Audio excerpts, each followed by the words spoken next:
um prazer estar com vocês aqui hoje.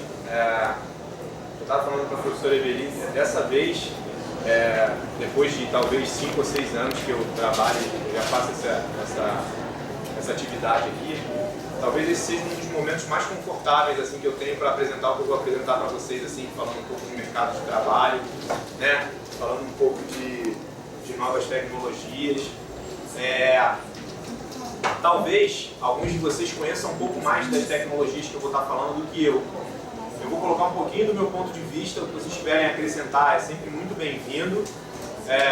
Me desculpem se alguma coisa não for colocado de uma forma como os professores, né, da universidade aqui colocam. Na verdade, eu trabalho com uma empresa, então minhas apresentações elas geralmente são um número menor de pessoas, né, então são reuniões um pouco mais fechadas. Então, para reuniões um pouco mais abertas, assim, talvez eu fique um pouco nervoso aí, mas não me levem a mal. Então, meu nome eu vou, ao invés de começar me apresentando, eu vou passar esse slide aqui, eu vou fazer de uma forma diferente. Geralmente a pessoa começa a apresentação se apresentando. Só que a gente vive um momento tão crítico no país que eu decidi colocar minha apresentação. Eu fiz questão de pegar isso aqui, crise que crise. Então o que eu fiz ontem? Eu entrei em vários meios de jornais, né? Entrei em jornais aqui no Brasil, jornais nos Estados Unidos, em vários lugares, procurando crise no Brasil. E todos eles tinham alguma coisa. Então, por exemplo, no Globo, obviamente, tinha lá falando alguma coisa do Temer, etc, o que a gente tem acompanhado todos os dias. Isso é de ontem. Se você abrir hoje, já tem novas notícias sobre crise, né? Então eu entrei lá no New York Times, também fala lá daquela situação que aconteceu com a turista lá na Rocinha, né? Então está mencionando o que aconteceu lá. Foi até engraçado, né? Então, por exemplo, os moradores do Leblon assustados porque estavam tendo tiroteio. Na verdade, não é só os moradores do Leblon, né? O Brasil, no Rio de Janeiro inteiro a gente está convivendo com situações complicadas como essa. Então, se você olhar o país, mesma coisa, falando da crise também aqui. E uma das principais que mais afetou, assim, posso dizer assim, grande parte do mercado de trabalho que a gente tinha, a crise que aconteceu na Petrobras, que conseguiu derrubar alguns lugares como Macaé, Campos, que eram lugares que cresceram muito bem, estavam assim bastante, vamos dizer assim, confortáveis, recebendo muitas empresas, gente de fora, né? Aquela coisa toda. Eu não sei se vocês chegaram a ver Macaé, mas assim, condomínios de luxo, né? Ali na Praia dos Cavaleiros, né? Não só de pessoas, Itaboraí, não só de pessoas da própria Petrobras, né? Mas pessoas que vieram de outras empresas prestar serviço para a Petrobras, assim, CEOs, né? Pessoas que recebiam 60 mil, 100 mil reais por mês para atuar nesse mercado. E a gente vê que, infelizmente, assim, foi uma coisa que pegou firmemente a gente, principalmente aqui no Rio de Janeiro. Então, por exemplo, quando você vai a São Paulo, o pessoal não sentiu tanto esse tipo de crise. Mas a gente aqui no Rio de Janeiro, assim, conseguiu ser bastante afetado. Então, assim, eu queria mostrar para vocês, assim, é um momento de reflexão muito forte, é uma crise muito brava, a gente tem que visualizar ela, mas o que a gente pode fazer para sair dela? Eu acho que é isso que é o mais importante, o que cada um está fazendo para sair dessa crise, ou seja, para não ficar estagnado na crise, porque a maioria das pessoas estão olhando a crise simplesmente vendo o jornal, e aí fala, olha, crise, e não está fazendo nada para mudar, tá? Então, aí sim eu começo a me apresentar, porque eu estou fazendo alguma coisa para mudar. Não sei vocês, mas eu estou fazendo. Quero dividir com vocês um pouquinho do que possa ser feito, né? Eu trabalho na ZAS, como a professora Evelise falou, uma empresa multinacional. Eu trabalho para ela há 16 anos e eu vejo muita coisa de mercado, não somente no Brasil, como no exterior. Eu sou uma das pessoas que recebe currículos, que analisa currículos, que está o tempo todo tentando aprender com essas mudanças de mercado, né? Porque uma pessoa que está 16 anos na mesma empresa tem que estar sempre aprendendo muita coisa, porque quando eu comecei, eu andava com uma pastinha e meu cartão. Hoje o meu cartão não é mais um cartão físico, né? Meu cartão são os cartões digitais que a gente tem. Eu não ando mais com uma pastinha, eu ando com um computador, tá? Então vamos lá, eu sou gerente regional para o Rio de Janeiro, Espírito Santo, Minas Gerais, Norte e Nordeste. Eu cuido de todas essas regiões, seja com um vendedor direto, ou com um representante, que é um cara que tem lá uma empresa, já trabalha no mercado e a gente coloca para trabalhar com a gente, tá? Todo mundo tem meta, todo mundo tem que visitar universidades e indústrias, e aí eu vou falar um pouco mais para vocês dos meus produtos mais lá para o finalzinho. Então eu sou casado, pai do Vicente, que tem 4 anos agora, que também foi uma mudança muito grande na minha vida, né? Então a gente começa a aprender uma série de coisas depois que a gente tem filho também, que a gente tem que dividir a casa com uma outra pessoa, muitos de vocês já devem ter essa experiência. Então assim, é bem complicado. Eu me lembro, por exemplo, trabalhando na casa dos meus pais, eu trabalhava 24 horas tranquilamente, porque eu sempre fui meio workaholic, e ninguém reclamava, minha mãe fazia minha comida, arrumava minha cama. Hoje com mulher e filho, a história mudou bastante, né? Então, não é tão mais fácil assim se dedicar integralmente ao trabalho. Você começa a ter que se dedicar a outras coisas, dividir teu tempo com outras coisas, que não é uma obrigação, mas você vê que é a tua realidade, você tem que fazer aquilo, né? Seu filho pergunta para você, papai, vamos sair, vamos para tal lugar, enfim. E é, logicamente, a esposa, né? Bom, eu coloquei essa parte da minha graduação porque ela é engraçada, porque é o seguinte, gente. Quando eu tinha lá meus 17 anos e eu entrei na faculdade, eu sempre quis muito trabalhar, né? E o meu pai já trabalhava nas áreas. Eu dizia para ele, pai, eu vou estudar, mas eu não queria muito estudar, eu só queria trabalhar, eu queria ganhar dinheiro e tal. Ele falou, não, filho, vai estudar e tal. Eu falei, não, pai, mas eu quero trabalhar. Se você não deixar eu trabalhar com você, eu vou começar a trabalhar com alguma coisa, enfim. Então eu comecei a trabalhar em loja de shopping. Eu não sei se todos aqui conhecem, eu trabalhei numa loja que era muito famosa para quem era jovem na minha época, era Waterproof. Vendia coisa muito legal para jovem. É legal vocês verem, gente, é legal essa reflexão. Pensa há 10 anos atrás e há 10 anos para frente. É muita coisa. Na minha época eu estava vindo para cá, estava ouvindo no rádio negócio de sertanejo. Sertanejo para mim era o Chitãozinho e Chororó. Agora tem um monte de gente famosa aí. Então, e aí eu comecei a trabalhar e aí eu fazia faculdade, fiz faculdade de Direito presencial e aí, pô, cara, dormia na aula, etc. Eu não era um bom aluno, né? E aí eu falei, poxa, eu preciso fazer alguma coisa, fui trabalhar no mercado de informática, isso há 17 anos atrás. E o mercado de informática estava começando aqui no Brasil. E aí quando eu comecei a trabalhar no mercado de informática, veio um cara que trabalhava nessa empresa, que é a ZAS, minha empresa hoje, e ele gostou muito desse meu trabalho com tecnologia e falou, pô, cara, você não quer vir pra cá e fazer um teste? Eu falei, vamos lá. E eu sempre tentando fazer a faculdade, mas nesse meio... Enfim, acabei que entrei nas AIS, comecei a crescer de carreira e largando a faculdade de lado. Que aí cada vez mais tinha que viajar, eu era solteiro, então sempre que tinha alguma coisa, aí vai pra Orilândia do Norte, no Pará. Elise, você, solteiro, não tem nada o que fazer, né? Então não tem obrigação de ir. Os outros que têm filho, etc, tem que passar o final de semana em casa, etc. Então eu fui cada vez mais esquecendo a coisa da faculdade, acabei largando de vez.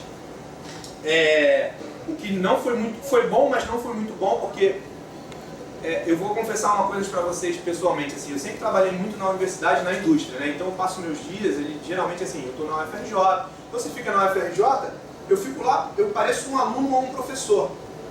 Só que como eu estou há 16 anos na mesma coisa, eu vejo há 16 anos o tempo passar. Então eu sento há 16 anos na mesma cadeira, olhando as pessoas se reciclarem, porque assim, não são mais os mesmos jovens, são outros jovens. É até engraçado ver isso. E eu vou ficando velho. Entendeu? Então assim, começou a ser uma coisa bastante engraçada. E recentemente, eu passei a voltar à faculdade, porque foi uma das coisas que eu senti saudade, mas eu optei pelo curso EAD, porque eu falei, esse aqui eu não vou largar de jeito nenhum, né? Já larguei 3, não vou largar esse. E aí eu estou cursando o curso de EAD, estou adorando, porque assim, eu posso fazer a hora que eu tenho tempo de madrugada, quando meu filho dormiu, eu vou lá, faço. E é um curso que está sempre me incentivando a estudar. Então é uma categoria de ensino que eu realmente indico às pessoas. Então, para vocês que estão assim, ansiosos, têm tempo, se puderem fazer uma faculdadezinha de EAD, quem não conhece, dá uma verificada, é uma das coisas que eu coloco ponto positivo. E esse ponto positivo é porque eles estimulam muito a sua busca digital pelas coisas, né? Não estou falando da presencial, mas eu estou falando especificamente da digital. Eles estão sempre te estimulando muito a utilizar as ferramentas digitais, que é uma coisa que para as pessoas da minha idade não é tanto ainda assim tão óbvio assim, né? Às vezes é óbvio você procurar ferramentas digital para ver um vídeo do YouTube, etc., mas não para que você busque o conhecimento como deveria ser. Bom, eu trabalho nas áreas de microscopia e tecnologia há 16 anos, realizei. Isso foi uma das coisas que mais me trouxe realização pessoal. Eu realizei uma série de cursos pelas áreas fora, da Alemanha, Estados Unidos, né, em lugares que eu sempre quis visitar. Então, por exemplo, como meu pai é funcionário das áreas há 30 anos, eu me lembro de eu ir pequenininho na empresa dele, vendo o quadro daquela fábrica lá em Oberkochen, na Alemanha. E eu ter ido naquela fábrica, para mim, foi uma coisa assim, super legal. Inglês fluente, ou seja, acho que é óbvio, né? Ninguém precisa mais dizer que o inglês precisa ser fluente para quando você quiser buscar qualquer tipo de vaga. Quem não tem, quem tem pela metade, o ideal é que busque.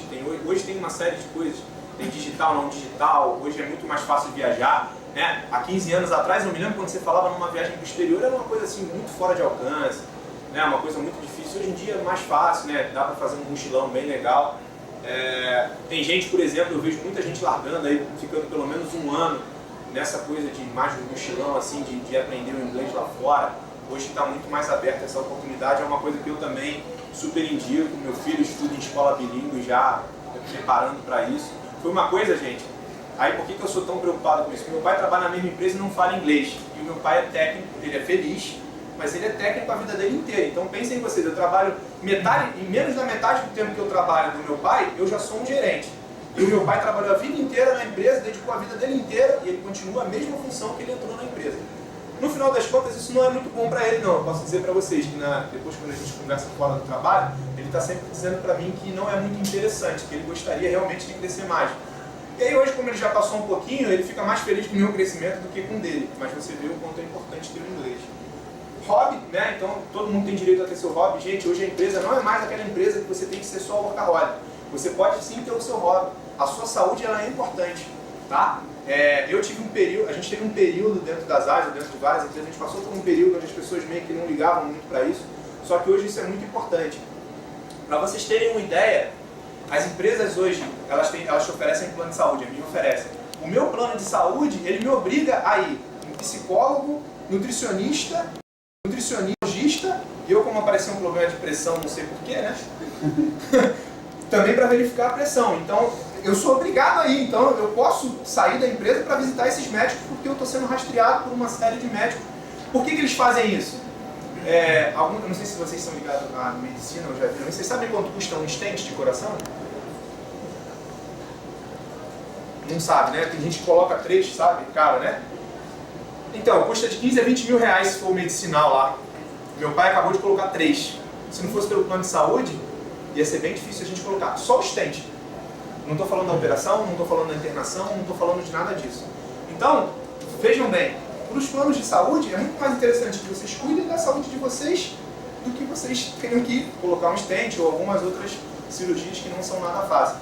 Então eu tenho meu hobby, que é brincar com meu filho, levar ele para jogar futebol, de vez em quando praticar um jiu-jitsu, que eu gosto muito, assim, desde moleque, sempre gostei muito, porque eu não sabia jogar bola.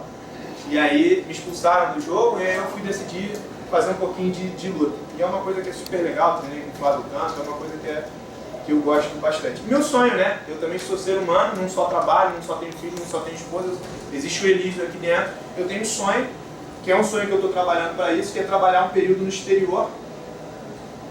Agora, não adianta você ter um sonho sem que você esteja aplicando alguma coisa para isso, né? O que você está fazendo para realizar o seu sonho? Você só tem um sonho? Você só quer ser rico? Você só quer ter um carro bacana? Não adianta só ter o sonho. Alguma coisa você tem que estar fazendo, mesmo que não seja 80% do tempo do seu dia, mas que você dedique 15% do seu dia. E, gente, eu vou falar para vocês, 15% ou 5% do seu dia. Nem que seja chegar para um colega e falar assim, poxa, colega, deixa eu te falar meu sonho. Meu sonho é um dia ficar rico, um dia ser cantor de rap. Né? E aí dividir aquilo com alguém e que aquilo ali estimule o seu crescimento interior. Porque eu acho que o sonho da gente move muito a gente. Tá? Eu estou trabalhando para isso, eu estou aplicando em vagas para fora, a minha empresa sabe disso. Tá? Ela me apoia. Por quê? Porque ela quer que eu seja um funcionário melhor. Eu estava explicando para a professora Evelise hoje. Eu estou aplicando para uma vaga que eu nunca imaginei aplicar, mas para Singapura. Não trivial, Estados Unidos. Isso é trivial, todo mundo faz, né? Hoje todo mundo fez qualquer coisa. Ó, estou indo para os Estados Unidos. Né? Tem vários caras, estou indo para os Estados Unidos. Você Uber, você guardador de carro. Né? Então eu estou aplicando para vagas em lugares em comum, que é onde estão recebendo as pessoas. Canadá tem recebido muitas pessoas. Austrália tem recebido muitas pessoas. A APAC, lá a Ásia, né? No geral ali tem recebido muitas pessoas, principalmente por causa dessa parte da China ali, crescimento gigantesco. Existe uma dificuldade cultural, etc. Mas isso depende do seu interesse, né? Esse aqui, no caso,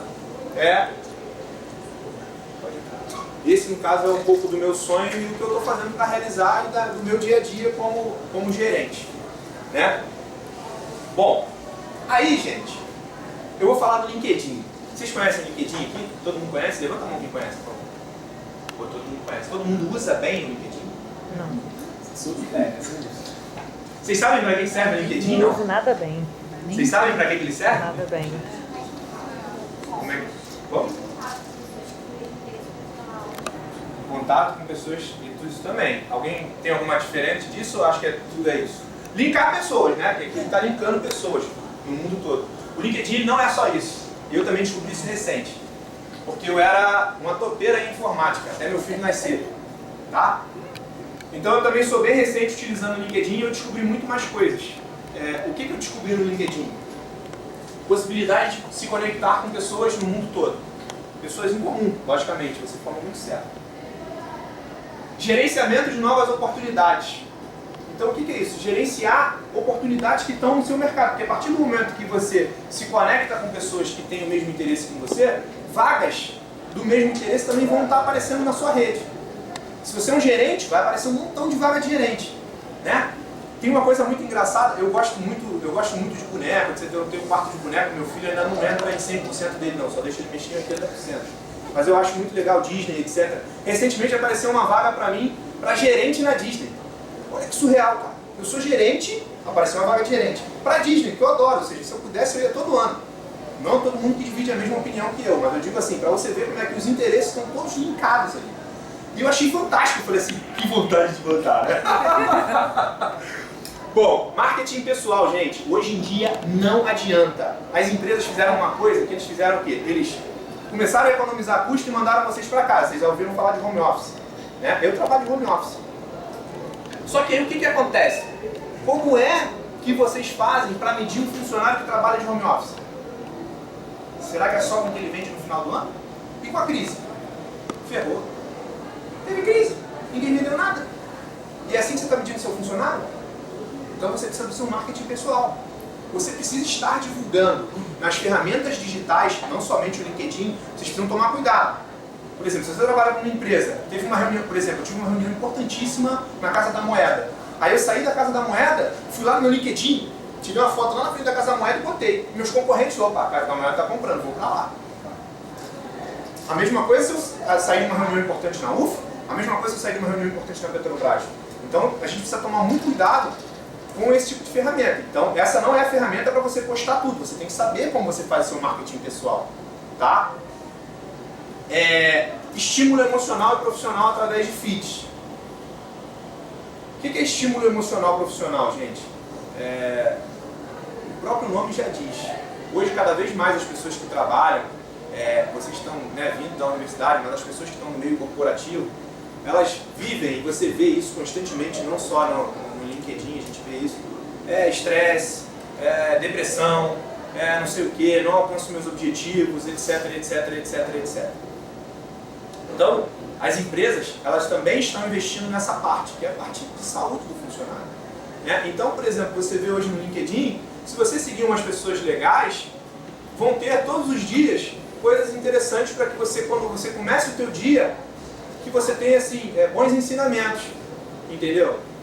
Então o que eu estou querendo dizer com isso? Se você ficar o tempo todo só olhando para a crise, é ruim. Agora se você for lá e está dizendo para você assim, olha, por exemplo, eu vi um desses dias que eu achei muito engraçado, que sucesso é igual um iceberg.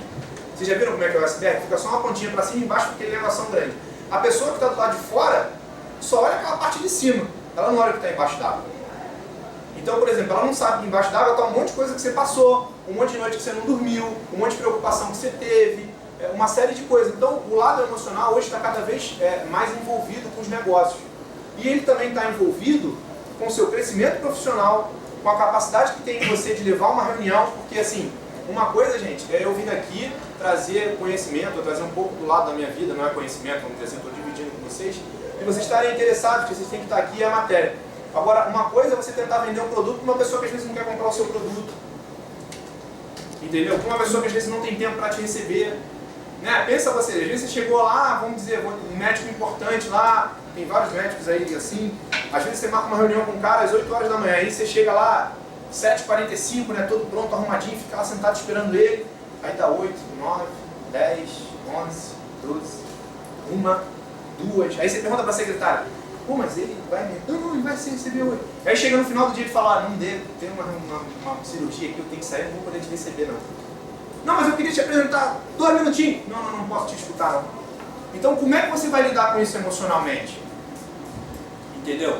Então existe muito esse lado. Você não pode simplesmente descartar aquele cliente, você tem que aprender a lidar melhor emocionalmente com aquele cliente. Como é que você pode procurar... Uma coisa no LinkedIn que eu acho bacana é que existe uma inteligência coletiva ali, e as pessoas que tentam levar para um lado que não seja profissional, o próprio grupo termina rechaçando aquilo, excluindo eles. Exatamente, isso aí. Isso é importante, porque assim, a gente tem opinião de todos os tipos. É como vocês viram quando eu comecei aqui, eu falei para vocês, pode ser que alguns de vocês não concordem com o que eu coloquei aqui. Talvez até é importante que, se vocês não concordarem com alguma coisa, vocês me falam, porque eu quero mudar, porque eu também não quero continuar errando. Eu estou aberto e disposto a mudar. Então isso é muito importante. Só que as pessoas têm opinião, né, gente? Tem gente que é PT, tem gente que é PMDB, tem gente que... Cada um tem o seu, né? Opinião é uma coisa muito complicada. Então a gente procura não mexer muito com essa coisa. E as empresas têm oferecido muitos, assim, a minha, por exemplo, oferece muito treinamento nesse sentido, entendeu? Para que você tente não entrar muito nesse lado, vamos dizer assim, falando um pouco de psicologia, né? Você não trabalhar muito com o que é a crença da pessoa. A crença da pessoa, às vezes, ela é uma coisa meio complicada. Você mexe muito ali com aquela coisa cognitiva, aquele pensamento muito instantâneo, que o cara pode mudar. Mas quando o cara tem uma crença, é muito difícil você mudar, o melhor que você tirar, porque você cria aquela discussão meio complicada. Bom, resumo de currículo. Vocês sabiam que o LinkedIn faz o resumo do seu currículo? Sabiam? Inclusive você, para as empresas hoje de tecnologia, para as AIS, por exemplo, para você aplicar uma vaga, você tem que enviar o seu resumo pelo LinkedIn. Foi aí que estava o meu desespero quando eu comecei a aplicar para os Estados Unidos ou para outras. Porque eu não tinha, meu LinkedIn era todo bagunçado. Então eu comecei a mexer nele, etc, etc. Hoje ele se preparou melhor e eu pude aplicar a vaga porque ele faz um resumozinho em PDF. Você meio que nem precisa rastrear o seu currículo, porque você já pode colocar tudo ali. Tem coisas que você vai colocar como... É opcional, né? Você vai colocar como pessoal e que ninguém vai observar. E tem coisas que você pode colocar para as pessoas observarem. Então é uma coisa que é muito interessante, é uma abinha que ele faz esse resumo e transforma em PDF. Muitos de vocês podem utilizar, as empresas estão recebendo isso, as AIS é uma delas, tá? Aplicação para vagas nacionais e internacionais. Eu me surpreendi quando eu comecei a visualizar as vagas aparecendo para mim em vários lugares. Então começou a aparecer pessoas, por exemplo, do Canadá. Olha, o Canadá está aqui esperando você, tal. E eu também me surpreendi muito, porque eu falei assim, poxa, o LinkedIn está sendo uma coisa tão boa para mim, está aparecendo um monte de vaga, mas eu também comecei a olhar uma série de pessoas reclamando do LinkedIn. Então a pessoa assim, esse LinkedIn não me faz nada, eu me conecto a um monte de gente e a vaga não chega. Então vamos dizer assim, você se conecta lá no Facebook, você vai arrumar um monte de namorado ou namorada? É complicado, né? Então assim, ele não faz o trabalho sozinho, ele depende que você esteja ali alimentando, buscando as informações corretas. Por exemplo, quando as vagas são... A vaga não vai vir até você. Um headhunter não vai te ligar amanhã e falar assim, olha, como é teu nome? Alexandre. Pô, cara, eu tenho uma vaga aqui que é a tua cara, bicho. Tá esperando por você. Entendeu? Aí você vai falar assim, puta, mas... Tá bom, legal, né, cara? O LinkedIn é maneiro, né? Ele me arrumou a vaga. Não é assim que funciona. Você tem que ir atrás das coisas que estão em comum com o que você gosta e começar a visualizar essas vagas. Eu estou te falando que eu comecei a visualizar um monte. Eu falei, não é possível que as pessoas não vejam. Mas, de fato, aí quando você olha o post inteiro desse cara, né? Você olha assim, não, mas eu já fiz um monte de coisa. Ele já tá perplexo porque ele se acha um cara completo e não contratam ele. Ele tem a certeza que ele é completo. Ele falou, fiz faculdade disso, fiz faculdade daquilo. Eu sou completo. Como é que não me chamam? Então, alguma coisa tem que estar errada, né, gente? Então, ele tem que fazer uma autoanálise, se realmente ele tem as coisas que são necessárias para as vagas que ele está aplicando. Então, por exemplo, uma das coisas que eu posso dizer para vocês, quando eu fui aplicar para uma vaga lá fora, nos Estados Unidos, eu sou gerente aqui. Só que a gente, não sei, todos vocês, eu sou latino, né? Então, nos Estados Unidos, você latino virando chefe de americano, a vaga que eu apliquei não foi para gerente, foi para vendedor. Mas por quê? Porque se eu for bem na vaga, amanhã eu viro um gerente lá. Mas nem todo mundo quer voltar a ser vendedor. O cara quer ser diretor, o cara é diretor, aí aparece assim, diretor procurando vaga. Você já é diretor, para que você está procurando vaga? Que, aliás, gente, é uma das coisas que eu vou falar, nunca coloquem buscando novos desafios no LinkedIn. As empresas meio que fogem dessa coisa. né? A empresa ela vai visualizar você pelo que você já tem e não pelo que você está buscando. Então, por exemplo, se você é um gerente regional, como eu vou me usar como exemplo, se você é um gerente regional, você está trabalhando ou não está trabalhando, lá tem todas as informações de você como gerente regional, o headhunter, as pessoas, etc. Você vai estar aplicando para as vagas e as pessoas vão estar vendo que você é aquilo. A pessoa não precisa saber que você está procurando nada. Porque sabe o que acontece? Um cara de um RH, quando olha lá, buscando novas opções, ih, rapaz, ele já coloca aquilo ali. Fala, rapaz, isso aqui está desesperado. Então, assim, esse é o meu conselho para vocês, né? Vocês sigam se quiserem. Não coloquem procurando novos desafios, buscando novas vagas, né? Obviamente, eu acho que não deve ser o caso nenhum de vocês que têm LinkedIn. Gente, eu sei que cada um deve gostar de alguma coisa. Eu gosto de tatuagem pra caramba. Escondam. Né? O LinkedIn, aquela ferramenta que você tem ali, ela é para mostrar você puramente. Estou dizendo que você tem que tirar uma foto de terno e gravata. Tira uma foto normal sua. Entendeu? Tenta ser o menos assim, o menos exacerbado possível nas suas fotos, né? Colocar coisas que não tem nada a ver com o trabalho, porque aquilo ali é um ambiente para trabalho. Porque senão a pessoa, se você for utilizar ele para esse tipo de coisas que eu estou falando, as pessoas elas vão simplesmente ignorar você. Você vai falar assim, poxa, mas por que não me chamaram? Esse é um dos motivos. A primeira impressão é sempre a que fica, é o que ainda dizem até hoje, em vários treinamentos de venda. Então é muito importante que vocês tenham aquele primeiro impacto muito bom, né? Que é como se fosse numa entrevista, né? Não pode chegar numa entrevista desleixado, com bafo, né? etc, etc, etc, etc. A gente já venceu muitas barreiras. Eu fico vendo assim, por exemplo, eu na minha empresa não podia ter tatuagem, rapaz. Quando eu comecei a tatuar, eu escondia tudo que era jeito. Falava, rapaz, se alguém me ver tatuagem, eu tô lascado, tô fora da empresa. Hoje eles já começaram a aceitar mais, eu já posso deixar que eles saibam um pouquinho mais. Mas no início eles não sabiam de nada. Quando eu tô sempre de camisa, eu falei assim, ninguém nunca vai saber de nada, né? Não vai vir de camisa sem camisa. Mas eu acho que já derrubaram muitas barreiras. Só que ainda assim, é importante que a gente tenha um mínimo de etiqueta quando a gente quer estar trabalhando nessas ferramentas.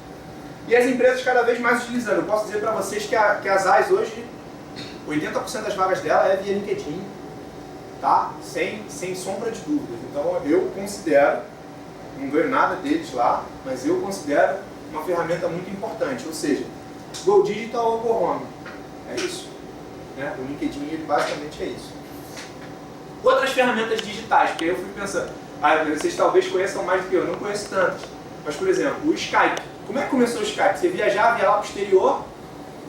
Eu lembro quando eu fui para o exterior a primeira vez, era em 2004, eu ainda não tinha essas ferramentas. Aí eu usava uma coisa chamada Go Banana. Era um negócio que você comprava numa banca de jornal, aí você conseguia ligar para as pessoas. Saía um cartãozinho, você digitava um número lá e você conseguia ligar para o Brasil. Depois você usava as moedinhas e aí apareceu o Skype. Pô, ele era uma maravilha, né? Eu ia para lá, falar com meu pai, com meu irmão, uma maravilha. Dá Skype. E era uma ferramenta assim, sem pretensão nenhuma. Hoje, gente, o Skype, ele é... Eu estou perguntando, né? Quem lembra como começou o Skype? Não sei se todos vocês estavam aí. Hoje ele é uma ferramenta homologada por TI das empresas.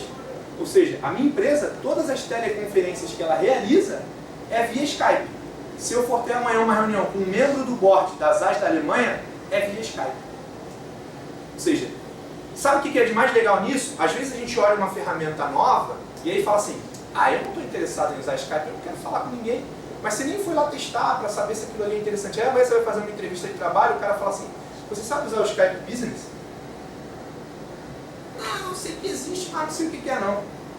Então ele é uma ferramenta hoje assim, importante, principalmente para que você possa fazer, dá para fazer apresentação, dá para fazer vídeo chamada. Eu fiz uma muito legal, que eu achei até legal assim, né? Porque eu fiz no consulado britânico.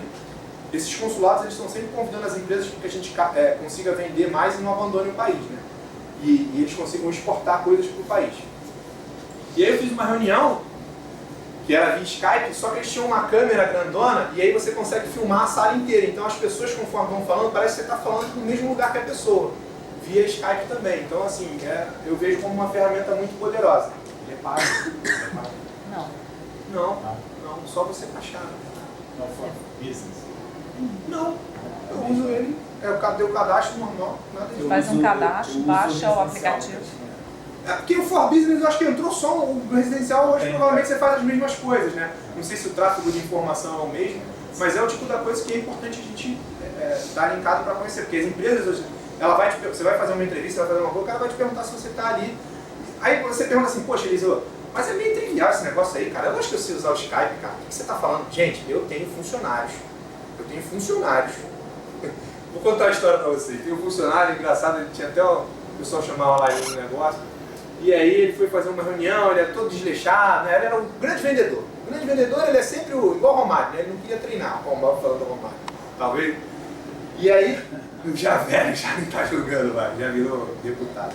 Bom, e aí ele era um grande vendedor, etc. E a gente foi fazer uma reunião e falou para ele, cara, você precisa entrar lá no Skype e se conecta, etc, etc. E aí, pasmem, né? Ele entrou no Skype e ele acionou a câmera dele, pô.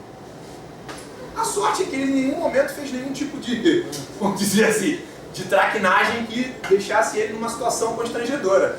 Só que aí o que acontece? Como ele não sabia utilizar a ferramenta, ele estava utilizando a casa dele, home office, as pessoas começaram a mandar mensagem para ele, fulano, você tá aí, eu lá, e não sei o que, tal, e ele não sabe usar a ferramenta, quem disse que ele via as mensagens? E aí o pessoal começou a bombar no telefone dele, cara, pelo amor de Deus, você tá... Aparecer, vai que você levanta fazer alguma coisa, faz alguma, vai aparecer para os diretores da empresa na Alemanha, etc, etc. E era uma reunião que geralmente as pessoas, a gente tem muito disso, né? Só acompanha, você não está participando. Então é etiqueta, né? O cara não teve etiqueta, era uma ferramenta simples de usar, que ele não usa. Então tem muita gente que aí fica, não sabe usar, e diz assim, ah não, a internet que estava ruim, aí eu não entrei. Existem essas desculpas no meio corporativo. E a gente vê isso como o cara não sabe utilizar, o tempo que o cara leva, ele não, poxa, não chega com uma antecedência de pelo menos 5 minutos para se conectar. Então se ele tem problema de conexão é porque ele não chegou esses 5 minutos antes. É deselegante o cara querer começar a reunião lá às 14 horas e a gente não entrar lá, o diretor da empresa, principalmente, olha como deselegante é, né? Então é importante estar linkado com isso. Essa segunda ferramenta, eu não sei se todos vocês conhecem, ela é muito utilizada em meios corporativos, chama-se Yammer. Tá? O Yammer é uma ferramenta de troca de informação entre funcionários, então ela tem grupos, então por exemplo, grupo de microscopia óptica, grupo de microscopia eletrônica. Nessa ferramenta, diferente do LinkedIn, eu posso colocar assim, pô cara, hoje eu vendi 800 mil reais para L'Oréal, por exemplo. Eles vão fazer um trabalho com cosmético, etc, etc. Por quê? Porque eu estou auxiliando um colega meu de um outro lugar que tenha o mesmo problema. E aí a parte mais bacana disso aí é que os caras vão te responder e você acaba criando uma amizade com um cara na Suécia, com um cara no Japão, com aquele exemplo que você colocou ali. Entendeu? Então ela é uma ferramenta mais fechada, mas que está aberta para a companhia, com informações mais confidenciais. Tá? E aí o YouTube, que foi um negócio que para mim foi super legal, eu também não estava acostumado a usar o YouTube, e aí o meu filho começou a falar para mim assim, papai, eu quero ter meu canal, meu filho tem 4 anos, papai, eu quero ter meu canal, quero ter meu canal do YouTube. Eu falei, pô filho, mas canal do YouTube? Aí eu comecei a pesquisar, falei, pô não, vamos lá, vamos ver o que é isso aqui. E aí o YouTube parece que ele começou mais ou menos em 2000, com uma pessoa fazendo lá uns vídeos dela pessoal, e de repente ele começou a se tornar essa coisa viral. Que aí quanto mais viral era, ele começou a partir de 2007 a começar a pagar. Ou seja, a partir de tantos cliques a gente paga para que você tenha os canais. E aí o YouTube hoje virou uma ferramenta poderosa, porque as pessoas têm sites de autoajuda, por exemplo. Eu tenho pelo menos 2 colegas que fazem isso. Toda semana posta alguma informação que pode te auxiliar no trabalho. Sites de viagem. Eu mega acompanho, porque eu adoro viajar, eu mega acompanho. Tem um de Nova York, chama Meu Amigo Gringo. Aí o cara dá várias dicas, porque ele morou aqui no Brasil, etc. Tal. E ele dá umas dicas que originalmente assim, você não encontra em coisas fora do YouTube. É muito mais interessante você ver pelo YouTube do que ler o From lá, que eu também tenho vários, os livrinhos. Então eu comecei a achar uma ferramenta muito interessante. E aí uma outra parte interessante era assim, poxa, tá todo mundo criando, tá todo mundo fazendo, eu não sei o que é isso, meu filho de 4 anos sabe o que é, então o que eu vou fazer? Fui criar um canal para ele, pra gente postar algumas coisas de viagem, não sei o que, quando a gente vai em alguma loja de game, não sei o que.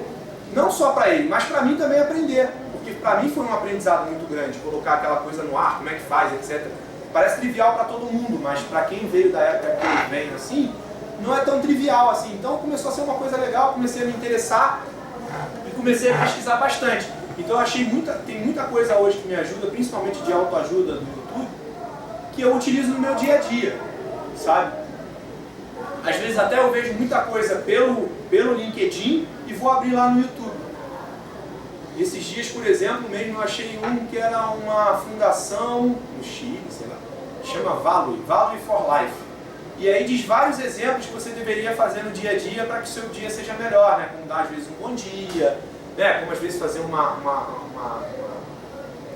benfeitoria para uma outra pessoa que às vezes está precisando, né? Tinha um até que foi muito legal, o cara estava chegando, o pessoal estava desmontando um negócio de chegada de uma maratona, e aí de repente eles estavam desmontando e viram um cara chegando assim com o joelho todo sangrando, tal, com um esforço para conseguir chegar lá, e eles estavam desmontando, eles começaram a montar tudo de novo. E todo mundo já tinha ido embora, mas eles começaram a montar tudo de novo para o cara conseguir fazer a chegada dele lá. Então são coisas que eu acho interessante, a gente usa muito nas reuniões que a gente faz hoje.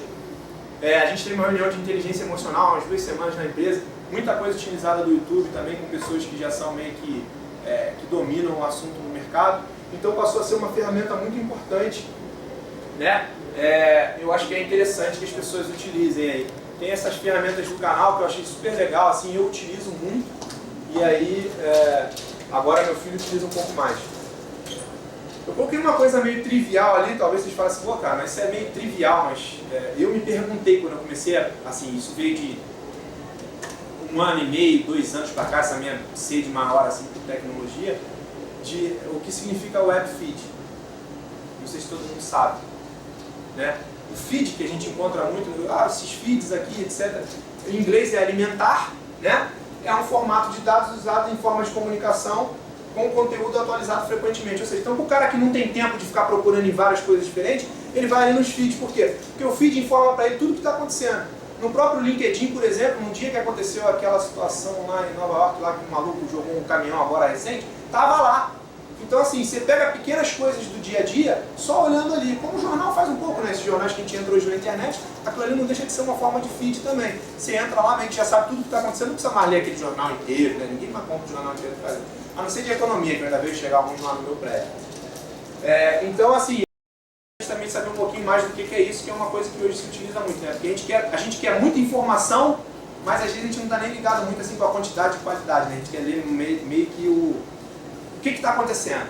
Eu vejo a gente um pouco mais assim. Tá? Tem alguma dúvida, gente? Desculpa se eu estou indo rápido, mas... Bom, aí, essa foi um pouco da reflexão que eu queria deixar para vocês, assim, do que passou por mim. Tudo isso aqui veio do meu dia a dia. Então não é ninguém que está me contando isso daqui, ninguém me apresentou isso daqui. São coisas que eu me deparei no dia a dia, com o meu filho, com a minha empresa, ou seja, foram coisas que... Porque eu também achava, gente, no passado, eu sempre fui um cara bom vendedor, ou seja, eu comecei como vamos dizer assim, fazia serviço, virei vendedor, virei gerente, e eu sempre achava assim, a empresa sabe que eu sou bom. Sabe não. Se você não divulgar que você é bom, se você não se atualizar nesse tipo de coisa hoje em dia, a empresa não vai saber e ela vai te tirar fora, tá? E aí o que é a ZAS, né, essa empresa que eu trabalho? Ela é um líder global nessa parte de lentes, né? Então você pode escutar a ZAS em algumas coisas relacionadas à lente, eu vou tentar falar um pouquinho mais. E por que a gente é líder, né? A gente tem 25 centros de pesquisa e desenvolvimento no mundo, a sede em Oberkorn, cerca de 26 mil colaboradores, 30 centros de produções, mais de 50 centros de vendas e serviços. Centros de vendas e serviços é SSC, o que aqui no Brasil é lá em São Paulo, tá? Presente em mais de 40 países. É uma empresa grande. Ela é tão grande que quando eu fui a primeira vez na Alemanha, eu só entrei porque eu estava indo nas ZAS, porque eu não falava nem inglês, né? E eu lembro que eu levava uma cartinha, aí quando a gente desembarcava assim na Europa, né, brasileiro, solteiro, desembarcando na Europa, aí veio logo um cara com um cachorro perto de mim. Eu falei, putz, esse cachorro vai me morder. Tô lascado, um pastor alemão gigante, né? Aí ele, o que você está fazendo aqui? Aí eu entreguei a carta para ele. Você trabalha nas ZAS? Eu falei assim, trabalho nas ZAS. E aí foi assim que eu entrei a primeira vez na Europa. Eu não tinha ido nem para... Mal tinha viajado no Brasil de avião, né? Então é uma empresa muito grande, ou seja, a gente é bem respeitado lá fora como aqui dentro na área de pesquisa, tá?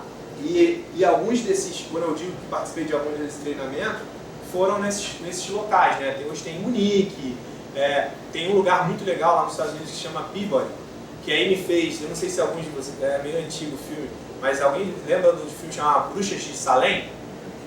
Vocês sabiam que Salem existe? O lugar existe. Surreal, eu não sabia. E eu fui lá no lugarzinho, o carro da polícia tem uma bruxinha, o negócio onde fica... Tem um monte de bruxinha espalhada pelo lugar. Eu lembro que até na época no escritório trabalhava uma moça que adorava bruxinha, eu trouxe muita bruxinha pra ela de lá. E eu conheci, assim, são coisas que a gente vai conhecendo através da companhia. A gente começa a ter... Isso é o que faz a pessoa se apaixonar pelo que ela faz, pela companhia. Por isso eu sou um apaixonado, não só porque vem de família, mas porque começou a me apresentar coisas no mundo que antes eu não esperava, assim, curiosidades que eu achava, sabe? Eu falava assim, poxa, nossa, mas que legal, né? Tem um filme, eu tô aqui e tal. Então, isso foi uma das coisas legais de quando eu comecei. Pode falar. Uma dúvida só que surgiu. Você disse que tem o interesse de morar fora um tempo, de trabalhar fora um tempo. E você nunca pensou, nunca te propuseram de você ir para outra filial das AIS lá na Alemanha? Essa é a sacada. Porque quando a gente... Muito boa a tua pergunta. O que aconteceu foi o seguinte. Eu, há 2 anos atrás, antes de começar a crise, eu tinha um desenvolvimento tão bom no trabalho aqui, que eu cheguei a vender, só para vocês terem uma ideia, eu cheguei a vender no Rio de Janeiro hoje o que a gente vende em todas aquelas regiões que eu cuido. Então, para vocês terem uma ideia, o Rio de Janeiro vendia algo em torno de 25 milhões de reais. Para uma única pessoa, isso é um bom resultado. Aí o que acontece? Naquela época, se eu chegasse para minha empresa e falasse assim, ó, tô pensando em sair, tá lascado. Eles iam vetar. E aí o que aconteceu? Aí veio a crise. Eu ali me mantive. A crise ela começou em 2004. Finalzinho de 2004. Aí 2015, 2016, 2017 a gente continua sentindo, a gente espera que no meados do ano que vem, isso é o que as empresas, os caras que cuidam aí dessa coisa de mercado dizem. Por que eles dizem isso? Existe um indicador que está voltando a crescer no Brasil agora, que quando ele volta a crescer significa que a gente passou de uma crise, que é voltar a empregar as pessoas. E esse indicador ele voltou a subir. Então o que acontece? Como eu fui bonzinho, vamos dizer assim, fiquei 2 anos aguentando essa crise, quando ele chegou agora, nesse final de ano, eu falei para ele, gente, olha, eu não aguento mais. Falei assim, eu preciso... Isso era uma coisa que eu queria há muito tempo, mas de fato eu só senti que o momento era esse. Como eles enxugaram muito a divisão, o que uma empresa faz quando ela tem crise? A ZAIS era uma empresa que está no Brasil há mais de 70 anos. O que ela faz quando ela tem uma crise? Ela começa a enxugar os funcionários, só que elas não querem que os funcionários que sabem mais, que eles vão embora. Então o que eles começam a fazer? Eles começam a reposicionar os caras. Aí ele vai te colocar para trabalhar com marketing que de repente você nunca trabalhou, mas aquilo ali vai ser legal para você, porque você vai aprender uma coisa que você nunca fez. Ela vai te colocar numa outra divisão que você vai falar assim, puta, estou numa outra divisão, não entendo nada.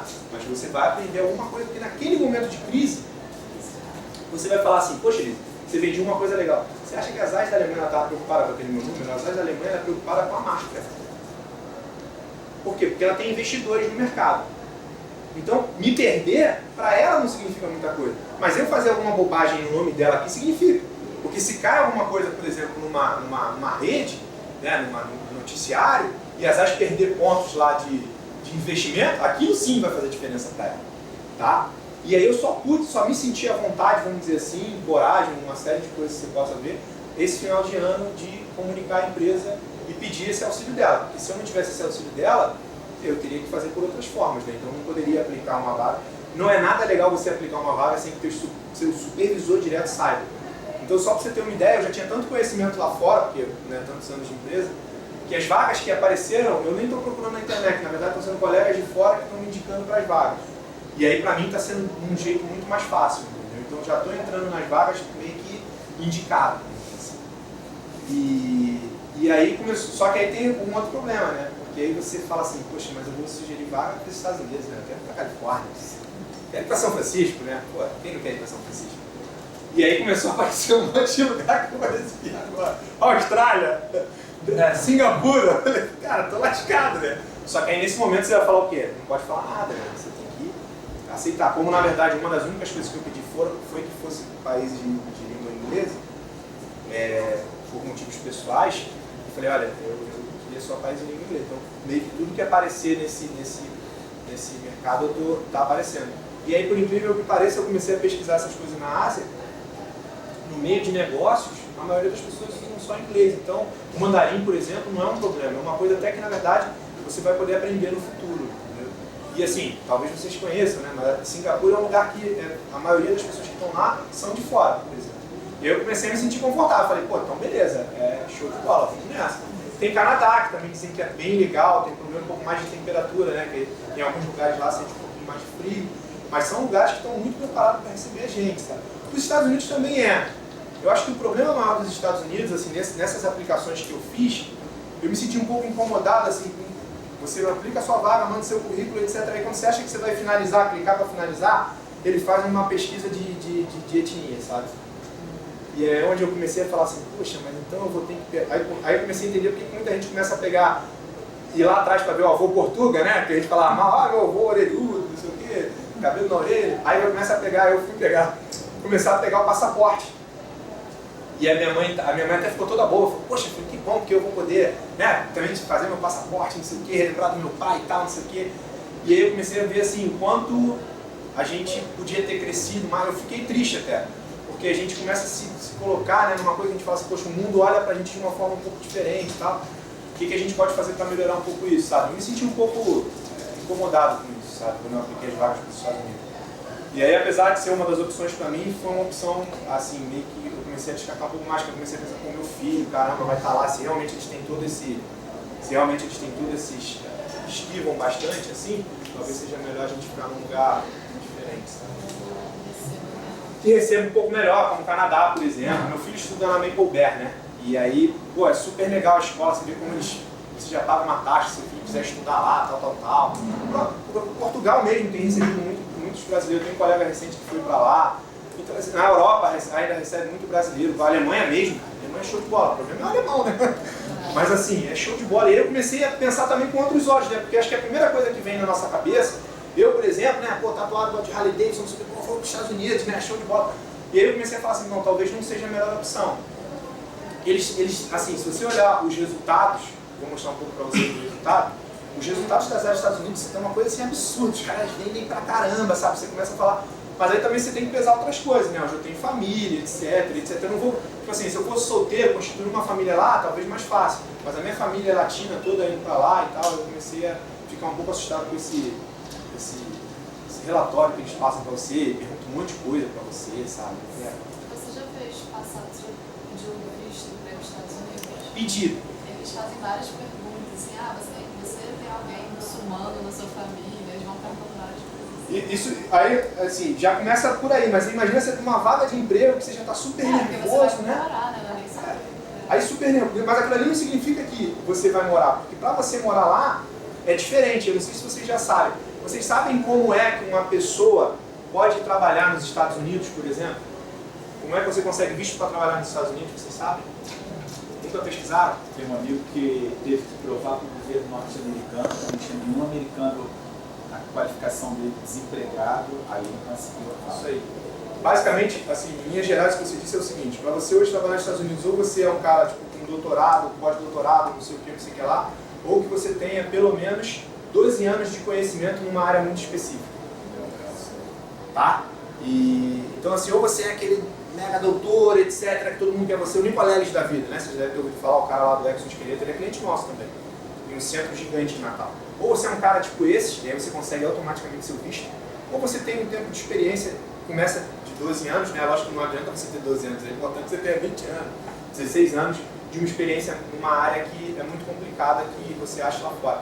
Esse é um dos meus casos, na verdade, não porque eu sou doutor Mega Blaster, mas porque eu tenho conhecimento muito específico numa área, principalmente eles chamam de raw materials, né? Que é a área de materiais primários, vamos dizer, da indústria, e que a maioria das pessoas não tem isso. Então, como eu tenho uma larga experiência, fiz muita coisa, inclusive na Alemanha, eu pude me encaixar nesses pedidos de vaga.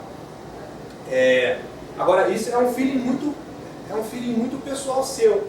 É engraçado que você perguntou assim, você sabe como é que eu passei na entrevista minha dos Estados Unidos, quando eu fui fazer? Eu estava nervoso com ela, né? E aí o cara perguntou, você só pode ir sozinho e tal, e eu estava assim um pouco nervoso, sempre que entrevista me deixa nervoso e tal. Porque como eu trabalho há 12 anos para uma mesma empresa, há 16 anos para uma mesma empresa, eu nunca fiz entrevista com novas companhias, mas sempre que eu me vejo, assim, se eu e Elisa, que eu me vejo para fazer uma prova, alguma coisa assim que eu fico um pouco mais nervoso, eu fico meio afetado. E aí, quando eu fui chegar lá para fazer a entrevista, eu estava meio tão afetado, eu tinha um sonho de ir para Disney, de ir lá. E aí o cara perguntou o que eu ia fazer lá, eu falei assim, eu vou para Disney. Pô, o cara deve estar falando assim, ou ele é uma topeira, Porque foi muito instantâneo, gente. Não foi uma coisa que eu falei assim, olha, eu tô indo, não sei o que. Eu falei pra ele perguntou assim, não, e aí você pensa fazer lá, não sei o que? Eu ir pra Disney. Aí ficou aquele silêncio. É pior, eu falei, se fosse só isso, eu não tá nervoso. Porque eu sou muito metódico, então assim, eu levo um monte de documento. Como eu não sou da época digital, gente, não fica tudo no meu celular, eu imprimo. A minha mulher fica assim, tu é imprimir, eu levo uma pasta. Porque eu tô acostumado desde a primeira vez que eu fiz em 2004, que eu apresentava tudo pros caras. Então eu imprimo tudo bonitinho, caramba, não sei o que, tava com tudo bonitinho, não abri nada. Falei pro cara que eu ia na Disney. E até assim, muito engraçado, porque toda vez que a gente chega eu tive um problema uma vez só, porque meu filho estava comendo um sanduíche do avião e a mulher reclamou, disse que não podia entrar com um negócio animal. Mas assim, sempre que você chega lá, ao contrário do que a gente imagina, os caras geralmente são simpáticos, etc. Eu nunca tive nenhum tipo de situação, não. Eu acho que é uma situação muito cultural deles, de se protegerem de pessoas que são muito exacerbadas, entendeu? De ir lá para os Estados Unidos e achar que podem fazer tudo. Por isso que eu acho que eles têm esses questionários multi-étnico deles aí. Mas me incomodou um pouco assim, porque eu tenho filho aí, enfim, e ele, né, vai ter que buscar os caminhos dele, né?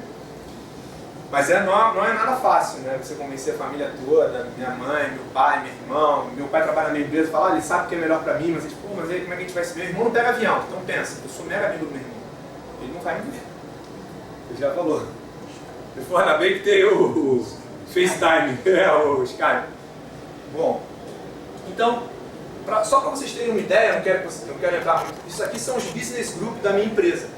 O que é legal nisso aqui, cara? Eu trabalho em um business group. Qual é meu business group? Desculpa, aqui, acho que eu vou apertar aqui. Meu business group é esse aqui, Microsoft. Tá? Todos os outros é algum grupo de negócios que não tem nada a ver com o que eu faço. Então, o que é de legal nisso aqui quando você trabalha numa empresa assim? Se um negócio vai mal, outros vão bem. Então, a gente pode movimentar funcionários. É isso que é muito legal.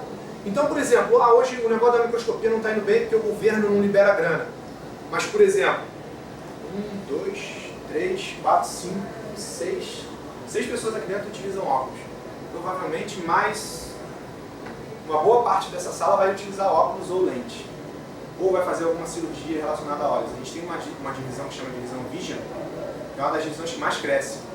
Lente intraocular, etc. Criança, então? Isso aí. Então, por exemplo, apesar da minha divisão não estar indo tão bem nesse momento, eu tenho outras divisões indo bem no momento. Então, por exemplo, eu posso não estar me sentindo confortável hoje na minha divisão e falar para os caras, ó, gente, vou aplicar uma vaga aqui para outra divisão. Isso é uma vantagem, porque ao contrário de você estar fora do mercado, quando você está fora do mercado você tem sempre aquela situação de não estar sendo muito bem olhado, né? Você está dentro do mercado aplicando para uma nova vaga, é sempre melhor. Tá? E aí eu tenho vários dessas subdivisões.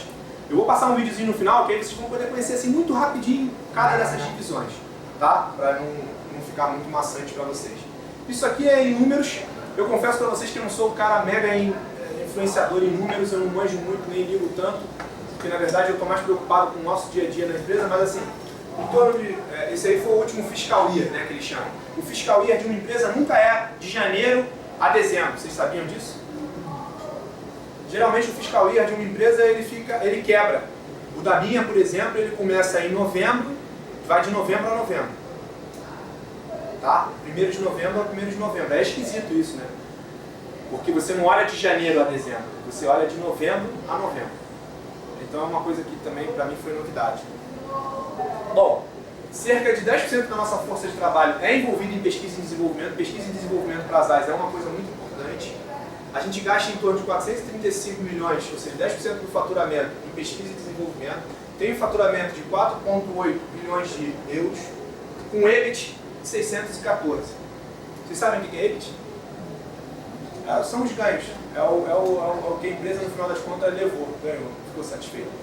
Porque é muito engraçado que, assim, a ZAS, quando ela vende uma coisa aqui, a ZAS do Brasil, por exemplo, quando ela vende alguma coisa, se ela vende alguma coisa aqui por R$100, ela além de estar ganhando aqui, ela também está ganhando lá na fábrica. Por quê? Porque a fábrica está vendendo para a ZAS do Brasil um negócio que custa R$50. Então a fábrica ganhou R$50, a ZAS do Brasil ganhou R$25 e R$25 ficou de imposto. São os três. E aí, para vocês terem uma ideia, um vendedor, quando ele vende, ele vende para o governo sem ser sócio dele. Porque aqueles 25% do governo não entra na comissão dele. tá? Isso é só para vocês terem uma ideia de como é que é o dia a dia de negócio da empresa, como é que funcionam os números, tá? Isso, uma coisa importante, estava ali, aplicação de patentes. Sim. Ah, perdão, aplicação de 447. 447. É isso para vocês, né? Se você quiser falar alguma coisa. Fundamental, né? Que a gente sempre fala que a gente tem que se preocupar em proteger. Uma empresa desse tamanho, 447 por um ano. Imagina a quantidade de pesquisa e desenvolvimento. Mas a patente das AIS, só para vocês terem uma ideia, ela é muito relacionada assim. A gente tem muita licitação só no Brasil, tá? Aí a gente tem lá um microscópio confocal, que é o mesmo microscópio para todas as empresas. Se eu digo que meu confocal é 10 vezes mais rápido que o cara, eu tenho que aplicar uma patente. Aí eu crio lá o nome de um detector. Detector AirScan. Patente. É assim que funciona. Por quê? Porque quando eu for fazer uma licitação, você pode fazer uma inexigibilidade. Você quer ver uma pergunta que a gente faz para os alunos e para os professores e às vezes eles nunca sabem? Às vezes o cara liga para a gente e fala assim, eu quero comprar um microscópio. Aí você fala assim para ele, legal. Como é que você quer comprar esse microscópio? Em reais ou por importação direta? Aí o cara, você sabe, o dinheiro é teu, tu sabe, lascou. Ferrou minha vida. Existem duas formas de você fazer compras em pesquisas hoje no Brasil. É quando você ganha dinheiro da FAPERJ em reais. FAPERJ? Nem existe, isso existe, mas FINEP. Um dia ele vai pagar. Um dia ele vai pagar. Você ganha uma grana, R$400.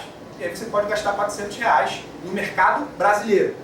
Ou seja, SAS, tenho que importar, te vender com os impostos. Você vai pagar mais caro por isso, você vai pagar o dobro mais caro. Ou existe uma forma, por quê? Que é mais, importa fácil, mas importa difícil. Vocês têm isenção de imposto. Vocês recebem o dinheiro, R$400 mil. Então pensa o seguinte, se você comprar uma câmera comigo, que ela custa 50 mil euros, 50 mil euros não é R$400 mil, correto? 50 mil euros é, sei lá, R$300. Se você for comprar ela comigo em reais, eu vou falar para você assim, olha, em reais ela custa R$500. 500 mil. Aí você fala, pô, mas por que custa? Ela custa 50 mil euros? Não, mas aí tem um imposto e tal, não sei o quê. Só que se você importar, ela vai custar 50 mil euros, vai custar R$300. Só que você tem que conseguir fazer a importação. Seja, via seu nome, que aí tem umas regrinhas, que todo pesquisador que se cadastra pode fazer, ou via alguma fundação que a sua universidade tenha. É sempre a melhor compra, mas é uma metodologia que vocês precisam aprender a fazer também. Para mim não faz a menor diferença. Eu acho sempre mais desvantajoso quando vocês têm que colocar imposto para comprar alguma coisa para vocês. Funciona como funciona para a gente na vida, no nosso dia a dia. Tá? E essas aplicações de patente aí é para a gente tentar ganhar concorrência, porque hoje em dia está cada vez mais difícil. Se não colocar patente para dizer assim, a gente tem, mas ninguém tem, acho que a gente não faz inexigibilidade. No caso desse ano, foram 447 aplicações compreendidas. Meio que, geralmente quando essas empresas colocam isso é porque elas vão para frente, né? Dificilmente, quando ela já coloca, já são muito certas de que essa coisa foi para frente. Aí você vai olhar assim, aparecem várias notícias. Ah, a SAS ganhou o prêmio de inovação no microscópio, o microscópio já é velho, mas aí teve uma adaptação nova, ganhou o prêmio de inovação, não sei o que lá. Por exemplo, a gente tem os microscópios confocais. Hoje um microscópio confocal pode ser de super resolução. Fica patente. Geralmente quando você aplica é porque a coisa já está documentada. Eles não vão ficar perdendo tempo esperando, te divulgando que eles estão aplicando 447 patentes. Eles têm que ter certeza que isso passou, entendeu? Porque, senão imagina, tá todo mundo ficar... E aí tem muita briga, né? De uma empresa, uma lança, aí o cara começa a brigar falando que esse daqui, não sei, eles são muito rápidos. Hoje cada vez mais, eu me lembro, quando eu comecei a trabalhar, os caras falavam assim, mas pra que a gente vai contratar um advogado numa empresa? Hoje, cara, é meio que óbvio que tem que ter, porque assim, a gente é envolvido em uma série de coisas que se você não tiver um cara que pense dessa forma... Bom, esses são mais ou menos as divisões, né, de colaboradores. Vocês veem, para minha divisão, onde eu trabalho, eu estou aqui. Então a gente tem mais ou menos 6 mil colaboradores. Essa divisão que eu falei para vocês que cresce bastante é aquela lá. 4.300. Isso aqui é de óculos comum também. É uma outra divisão, né? Tem a divisão cirúrgica e tem a divisão que faz o óculos, numa fábrica lá em Petrópolis. e até a parte de semicondutores, as AIS ela fabrica, no final vai aparecer, repito, tem a parte que faz, por exemplo, na hora que o cara vai montar um carro, aí ele faz aquelas, sabe aquelas linhas que tem no carro, aquela que junta, as AIS tem um aparelho que mede aquilo ali para que aquilo ali fique sempre na mesma medida, entendeu? Tem planetário, do lado da PUC lá, você vai no planetário, as lentes daquele planetário, as AIS. Tá? Isso aqui é um pouquinho da história no Brasil. Então eles imaginam que as operações têm histórico de terem começado em 1913. A gente hoje tem mais ou menos 200 colaboradores lá em São Paulo. Geralmente os colaboradores das AIS, ou seja, a gente fala que um vendedor ele é um vendedor técnico.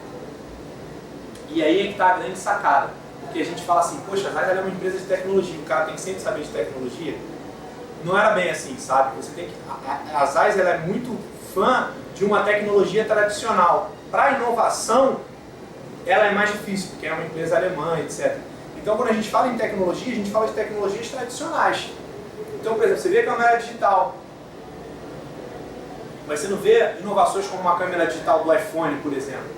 Porque não é uma inovação moderna, ela é uma inovação que às vezes a gente não vê, não é a olho nu, entendeu? Então a gente chama isso de uma inovação mais, vamos dizer assim, mais conservadora, entendeu? Não é uma inovação, pô, o cara vai lá, como o cara fez com a câmera do iPhone, não sei o que, agora a câmera 3D, não é esse tipo de inovação. A gente começou a entrar um pouco mais nesse mercado, que são essas inovações que vamos dizer assim, são mais rápidas, mas a ZAIS era uma empresa muito tradicional, então você vê ainda muitos funcionários que... Eu tenho funcionário, por exemplo, que faz manutenção em microscópio eletrônico, mas não faz na parte de software. Eu falo, o cara faz manutenção em microscópio de $1 milhão, mas não mexe com software. Se chegou na parte de software, ele não faz. Pô, como é que pode o cara trabalhar numa empresa de tecnologia? Então a gente tem muita coisa ainda tradicional, vamos dizer assim, e que não nessa tecnologia. E a nossa base fica lá em São Paulo. E a gente tem gente espalhada no Brasil todo, seja home office ou alguns escritórios que a gente chegou a abrir e acabou fechando com essa crise aí que a gente teve. Tá? Bom, isso aí é usar no seu campus, né? Funciona bem lá fora, aqui funciona um pouco menos, porque a gente também sente um pouco de desinteresse das universidades mesmo levantarem. Todo mundo fala muito em workshop, e não sei o que, não sei o que lá, porque tem alguma coisa atrelada, não sei o que, mas a gente não vê uma movimentação das universidades mesmo para receberem os microscópios, para fazerem um evento onde vocês vão utilizar.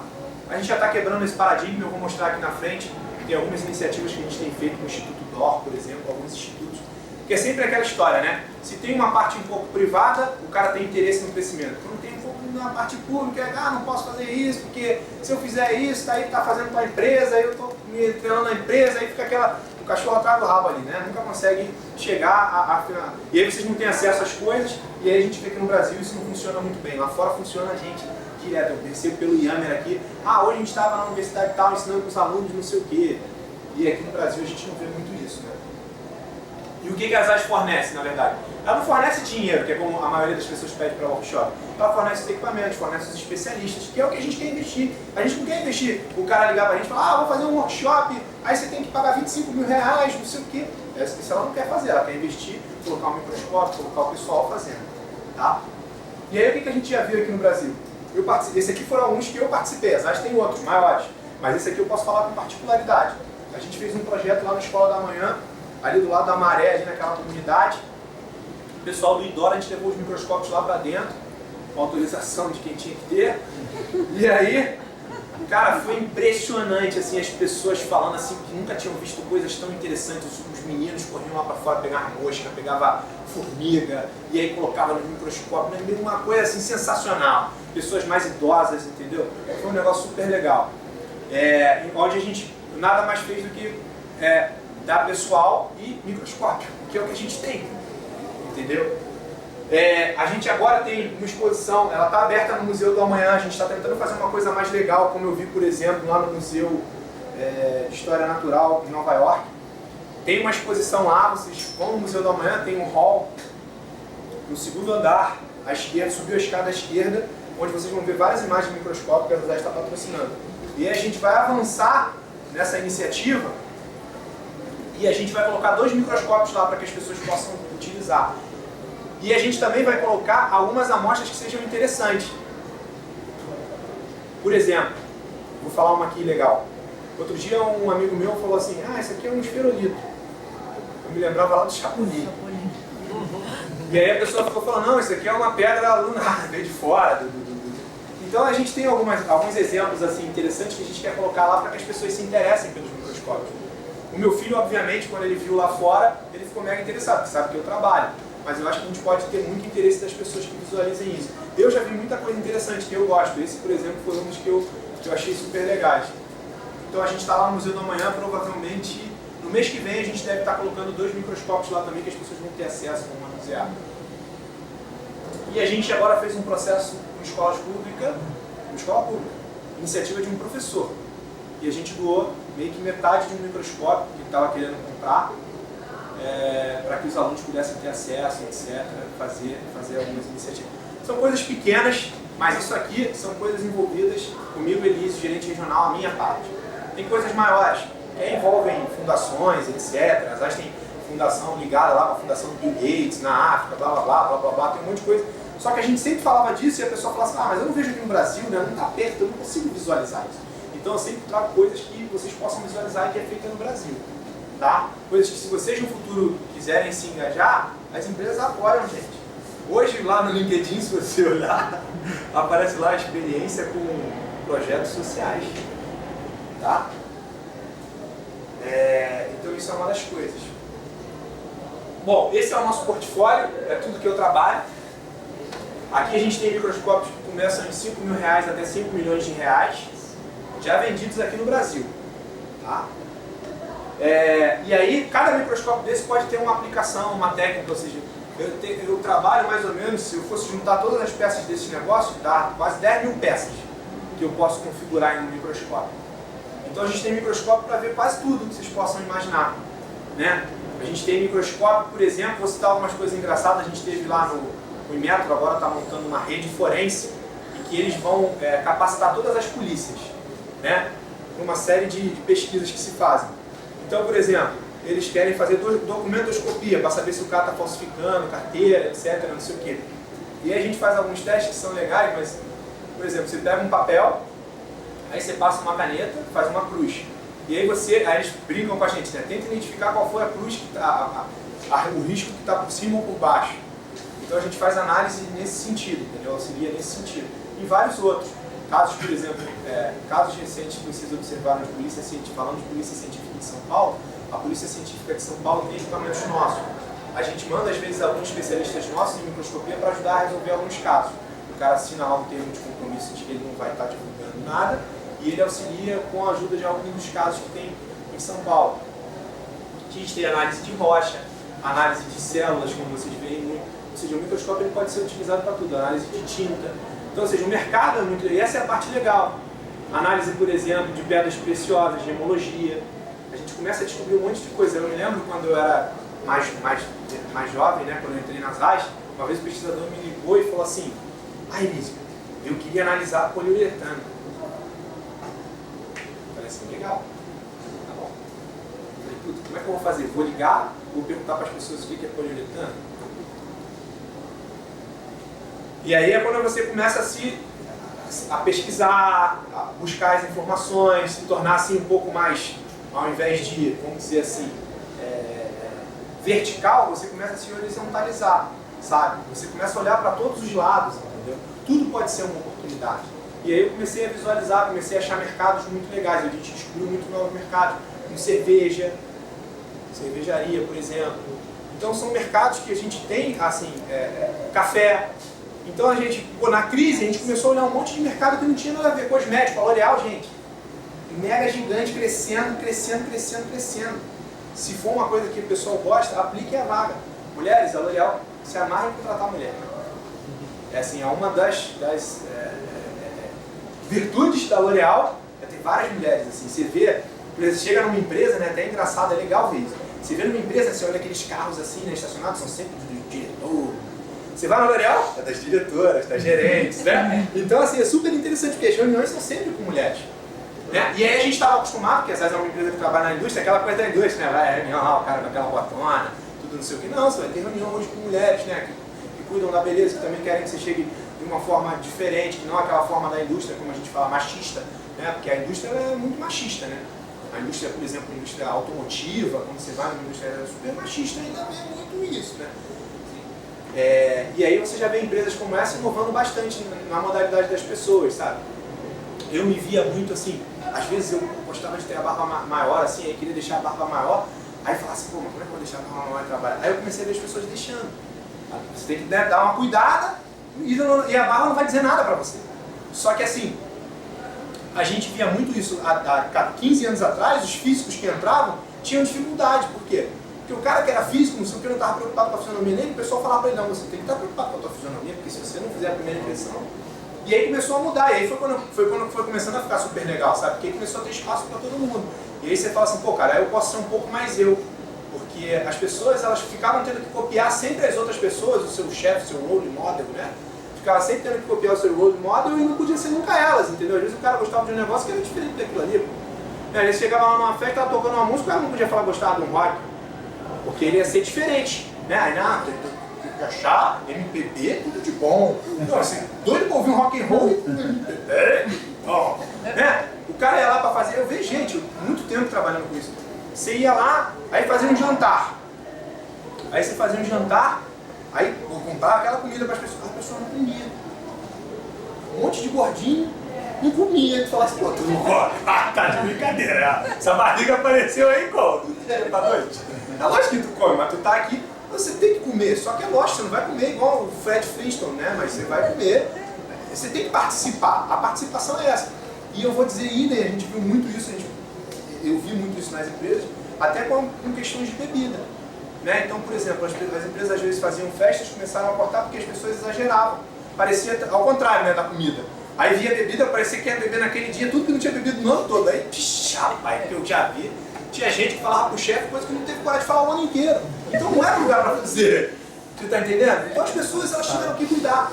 E eu posso dizer para vocês, gente, acreditem em mim. Eu sofri a beça com isso, porque eu comecei muito jovem na empresa. Se eu estou com uma empresa hoje, eu tenho experiência. Eu vou chegar lá como bam. Mas eu que peguei a empresa muito novo, eu comecei a ver umas coisas que eu falava, ainda bem que não foi eu que fiz. Porque, pô, tu viu o cara ali naquela situação, sabe? Ele não tinha o mínimo de... Era isso mesmo, gente. O cara chegava lá numa festa, começava a beber, tipo, cheio de raiva do chefe ou de alguém. Rapaz, dava um momento, o cara dava um desembolo lá com o negócio do cara que ele queria falar o ano inteiro, e ele desembolava de falar a coisa toda naquele dia. Aí o chefe aceitava, e outro dia, demitido. Eu posso dizer para vocês que eu vi casos assim de bebidas serem demitidos em torno de uns 5. Que é razoável, né? Para festas, você está numa festa para se divertir, 5 demissões. Eu já vi estagiário subir na mesa. Então. Ponto para bebida. Então assim, gente, Oi? Cara, já tá pegando o cara que tem problema. Pode ser. Pode ser. O problema é que assim, eu acho, aí eu vou te dizer uma coisa também. Tem muita gente jovem que acaba acontecendo essas coisas porque ela não tem a instrução. Uma coisa é o cara vir, né? Que nem a gente fala de criança, por exemplo, aí você fala assim, a criança às vezes fez isso com maldade. É difícil você ver a maldade. Ela às vezes não tem a instrução correta, então a gente vê muito funcionário sem a instrução correta. E tem gente que nem está preocupada em passar nada não. Você sabe aquela história que tem um coleguinha que fala assim, tomara que ele se dê mal, não sou eu que estou me dando. Depois eu vou até falar dele. Isso já acontece contigo, pô. Acontecia comigo há 15 anos atrás, 20 anos atrás, quando eu ia pra noitada, meu colega no outro dia, pô, tu perdeu a linha ontem, né? Tu saiu, pô, tu perdeu. E tu não perdeu não? Eu que perdi. Pô, tu perdeu ali, tu não viu não? Pô, tu gritou no carro. Eu falei, tá bom, pô, mas tu não, sei lá, tu não fez xixi ali no muro? Então assim, isso também já acontecia já desde lá de trás. Só que hoje talvez tem pessoas que se usem disso. Então assim, o que eu acho que é importante é o seguinte. Existem situações que realmente não tem como você controlar, né? O cara subiu na mesa, tirou a camisa, não sei o quê, isso é uma situação incontrolável. Mas às vezes você está do lado de um colega teu, né, numa situação dessa, eu vi muito disso acontecer. E tu chegar para um colega e falar assim, pô, cara, já bebeu demais, dá uma paradinha aí. Às vezes aquele toque pro cara, precisava pra ele, opa, beleza, bom. Mas tem gente que fica tipo querendo assim, deixa ele, né, que vai ser ele que vai fazer o feio hoje.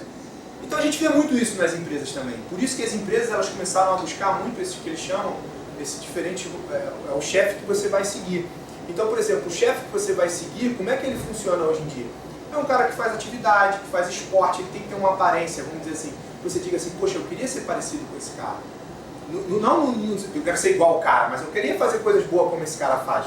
Eu queria ser tipo inteligente como esse cara, entendeu? Então isso é o que se busca hoje já mais no chefe, entendeu? Então as empresas elas estão preparando a gente para que a gente consiga seguidores nessa parte mais positiva e que não simplesmente a gente vai excluindo as pessoas, porque excluir é muito fácil. Só que eu vou dizer uma coisa para vocês, eu já tive que mandar a gente embora, cara. Tu pode ter a maior das razões do mundo, que é tipo que nem terminar um relacionamento. Você pode ter certeza que você quer terminar aquele relacionamento, mas na hora que você termina, meu amigo, você chega em casa e fala, preciso de uma cerveja. Porque é um momento muito difícil, sabe? Naquela hora que você fala pra pessoa assim, e eu posso dizer pra vocês, que a pessoa, ela realiza que ela está sendo demitida, ela fala assim, pô, mas o que eu fiz de errado? Às vezes não tem nada de errado. E você está demitindo a pessoa. Sabe? E às vezes tem. E você também não pode dizer pra pessoa ir lá na ferida e catucar a ferida do cara e falar, ó, ele já está demitido, não tem o que você fazer mais, sabe? O fato é que ele já está demitido. Então a gente começou a tentar se preocupar com pessoas e não só com essa dinâmica. Mas é muito difícil, sabe? É uma coisa assim, bem complicada. Porque aí tem como você fala, tem ninguém que não quer se enquadrar mesmo. Eu tenho funcionário que o cara cisma que, olha, eu não quero acordar a tal hora, eu não quero fazer tal coisa. Isso eu não quero, não vou fazer de jeito nenhum. Parece que é religião do cara. Religião hoje em empresa, cara, é muito complicado. Se a tua religião for muito diferente dos pensamentos da empresa, aí você acaba estando fora. Então a gente procura sempre abrir um pouquinho mais, assim, ter um pouquinho mais de rebolado para tentar não excluir ou incluir pessoas que na verdade não são necessárias para a empresa, entendeu? Mas não é nada fácil, cara, não é nada fácil. O problema é quando a empresa é religiosa também, você se adequar é difícil. Então, mas a adequação é muito difícil para tudo, né? Assim, se você for reparar, assim, poxa, quando você chega às vezes numa situação que você coloca pessoas muito diferentes, multiculturais, eu já tive isso, você chega numa reunião lá fora de Piscimena e das Áreas, aí o cara da Índia, do Japão, não sei o que, não sei o que lá, não sei o que. Cara, quando tu senta numa mesa e tu começa a ver as coisas, tu fala assim, cara, o que eu tô fazendo aqui? Sabe, é uma coisa maior. Aqui no Brasil é mais fácil, porque vamos dizer assim, a gente já diminuiu vamos dizer assim, já diminuiu os bracinhos, as perninhas do povo, né? Então um grupinho que a gente pressupõe que conhece mais. E aí, pô, você coloca numa mesma empresa, num grupinho que você conhece mais ainda. E aí tem uma hora que você fala assim, eu tive um colega, engraçado que você está falando, eu tive um colega de uma empresa de tecnologia, ele faz, acho que, negócio de aplicativo, não sei o quê. Aí ele é da onde eu faço jiu-jitsu, lá em Jacaretá. Aí ele me falou assim, pô, Elísio, cara, tu não sabe, cara, sexta-feira a gente contratou um cara, foi sei lá o quê. Cara, no final de semana o cara se matou. Eu não teve como adivinhar que aquele negócio estava acontecendo. O ser humano é uma coisa que cada vez menos a gente imagina. Por que acontece esse doido aí que o cara vai lá, pega uma arma, não sei o quê. Por isso que a gente fala desse lado emocional, é uma coisa que a gente tem tentado inserir dentro das empresas, para tentar, vamos dizer assim, deixar a pessoa mais segura. A gente, recentemente estava falando uma coisa, a gente vê muito isso nas pessoas, que às vezes uma pessoa fala uma coisa e você não gostou. Só que aquela pessoa não quis te afetar, quem não gostou foi você. E aí você leva para casa aquele não gostei, cara. Aquele cara é assim, assado. Ele não falou para te afetar. Ele nem sabe que ele te afetou, na verdade. E aí, só que você ficou, cara, com aquela escutada do cara, falando que aquele cara é muito ruim, não sei o que, não sei o que lá. Então, assim, cada vez a gente quer cuidar um pouco mais desse nosso lado emocional, porque todo mundo tem, né? Às vezes não saiu bem um dia de casa, ou às vezes brigou com alguém na rua, chegou um pouco mais estressado, e fazer com que isso não seja potencializado numa coisa que você vai fazer. Entendeu? O teu chefe te pediu um negócio, você tá putão com um monte de outras coisas, aí você fala, não vou fazer isso aqui não. Não é assim, né? Então, assim, tentar buscar esse equilíbrio é difícil. Bom, aí é um pouco das... Aí, isso aqui é engraçado até porque, assim, eles lançam os produtos. Nem sempre eles dizem pra gente o que serve. E aí a gente tem que buscar as soluções. Esse produto aqui foi lançado, aí a gente tem que começar a imaginar, para que o pessoal vai querer um escaneador de lâmina, um digitalizador de lâmina? A gente achou dois fortes mercados. Um, por exemplo, é o pessoal que trabalha com laboratório, que é de onde é originário esse equipamento. O cara, quando ele tem sua lâmina lá, que ele vai ver se tem um câncer, etc., a lâmina de tecido, essa lâmina ela envelhece. Então não adianta o cara guardar a sua lâmina fisicamente. Para ele é muito interessante ele guardar ela digitalmente. No mercado de óleo e gás, por exemplo, onde a gente lançaram esse produto, não tem esse produto, porque a rocha ela não vai ficar velha. A rocha vai ficar rocha. Ela vai ficar lá como ela tem que estar. Então, qual é o approach de mercado que a gente vai fazer? Aí a gente começa a estudar. Então, por exemplo, a gente descobriu que o OLP pediu que todas as lâminas fossem arquivadas. Opa, já temos um primeiro nicho de mercado. E qual é o segundo nicho de mercado? Essas empresas novas, né, de óleo, gás, petróleo, elas não querem espaços muito grandes. Então, para que elas vão ter? Quando ela pega um poço, quando ela fura um poço, pega vários pedacinhos do poço. Aí imagina você ter um armazém para aquele monte de lâminas. Eles não querem mais isso. Então, é onde a gente começa a aplicar o nosso produto. Então, por isso que a gente fala que é uma venda técnica. Porque eles lançam um produto e a gente tenta identificar nichos de mercado onde a gente consiga colocar isso. Porque os nichos de mercado são diferentes. No Brasil, na Europa, né, na Índia, no Japão, eles são muito diferentes. E aí a gente tem que tentar enquadrar. E a gente usa muito o Yammer para falar sobre isso. Aí, falando um pouco mais na tecnologia confocal, que é um microscópio que funciona a laser. As imagens geralmente que aparecem em jornal nacional, etc., geralmente são vinculadas a esse equipamento, que é uma imagem de fluorescência, não sei se todo mundo já trabalhou com microscópio ou não, mas é uma imagem de fundo negro com essa imagem fluorescente, que é o que fica mais bonito para as pessoas observarem, etc. Esse já é um nicho de mercado consolidado, e esse é um da onde a gente cria, tá vendo? Ele é mais sensível, 1.7 mais de resolução. Isso é onde a gente vai aplicando patente. Porque a gente fala assim, isso aqui a gente tem, o cara da Leica não tem, o cara da Nikon não tem. E aí são nessas partes que a gente vai, aí mostra como é que faz o caminho dele, etc. É uma parte, pra mim, até um pouco chata, mas o cara, quando ele é físico, ele já gosta um pouco mais. Aí você já tem que entrar um pouco mais nessa parte, falar um pouco mais de ótica com o cara. Mas por incrível que pareça, gente, não se assustem. A gente tem pesquisadores, assim, mega renomados no mercado, etc, que a gente tem casos assim. O cara te dá um objetivo e fala assim, meu objetivo vai estar ruim. O cara é renomado, você fala assim, cara, aí o cara te dá um objetivo e ele fala pra você assim, olha, leva essa objetivo que ela tá ruim, cara, ela tá... Aí tu leva o objetivo, tu vai lá, conserta ela e tal, aí tu devolve pra ele, o cara, não, continua ruim. Não pode, né, cara, acabei de limpar o objetivo, como é que ela não pode estar ruim, né? E aí você fala, mas como é que você trabalha? Não, eu trabalho sem lâmina. Não, mas essa objetivo ela é pra trabalhar com alumínio. Não, mas eu também uso com lâmina. Tipo assim, ele é tão avançado, porque assim, o pesquisador ele é muito, vamos dizer assim, ele é muito técnico na aplicação dele. Mas, por exemplo, na microscopia, a gente, é o que eu trabalho, na verdade, mas nem todo mundo quer dividir essa experiência. Então a gente tem casos, às vezes, de não ter problema, mas tem problema conceitual do cara. Pesquisadores muito antigos que não querem entrar nesse detalhe de que não está funcionando. E aí, cara, é um mercado bem desafiador, vamos dizer assim, quando você começa a ter que falar dessas coisas, né? Porque o cara começa a querer discutir com você, e às vezes esse cara tem o dobro, né, de experiência que você tem, mas ele não quer desmistificar e entender que você está falando para ele uma coisa que é diferente. Mas esse é o desafiador do mercado, e é por isso que a gente trabalha muito esse lado emocional, de tentar com um jeito, falar para ele, olha, não, vem cá, vamos testar, vamos junto, vamos testar sem lamina. Aí ele vai lá testar sem lamina. Vamos testar com lamina, né? E aí a gente vai tentando conseguir chegar, e às vezes tu conquista aquele cara, né? Então, se tu conseguir conquistar o cara, aí tu vai ter um defensor pro resto da vida, entendeu? Então isso é um pouco do nosso mercado. E aí você vê aqui o tempo todo, né? Nesse tipo de equipamento que todo mundo tem, a tecnologia é gas Pierre Scan. Isso aí tudo é patente específica da empresa, tá? Esse é o equipamento que eu falei para vocês que custa 5 milhões de reais, custou 5 milhões de reais, tem no Brasil, está funcionando. É engraçado que os funcionários das AS, quando vêm aqui visitar esse instituto lá em Meta, os caras tiram um selfie no equipamento, porque nem todo mundo viu um equipamento desse. Esse é um equipamento que você tem, sei lá, 5, 6 no mundo. Aí o cara vai lá e tira e pá, posta lá fora, sabe? É engraçado, porque é o vício do cara de Cesais, vamos dizer assim, né? Ele tá aí feliz, como se tivesse um carrão ali atrás dele. É um equipamento bem legal, parece um microscópio eletrônico. E o interessante desse equipamento é que ele faz uma imagem de microscopia eletrônica, vou falar assim em linhas gerais, mas com uma profundidade de foco muito boa. Todo mundo sabe, né? Quando a gente tenta aumentar alguma coisa, é difícil ter profundidade de foco. Ele faz uma profundidade de foco muito boa e ele tem 0,5 nanômetros de resolução, que é uma resolução absurda. Tá? E aí por isso ele custa tão caro. Mas é um equipamento, tipo assim, ele é tão específico, o cara ele tem que ver, assim que ele sai da linha de produção da fábrica, o cliente tem que ir lá visitar ele, ver que ele está funcionando, aí ele embarca.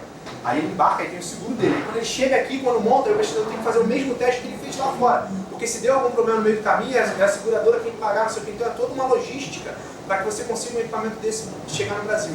E um projeto desse, ele pode ficar em aberto em até 3 anos. Então o vendedor pode ficar até 3 anos esperando vender um equipamento desse. Quando ele vende é uma maravilha, mas ficar 3 anos esperando sair alguma coisa é bem complicado, cara.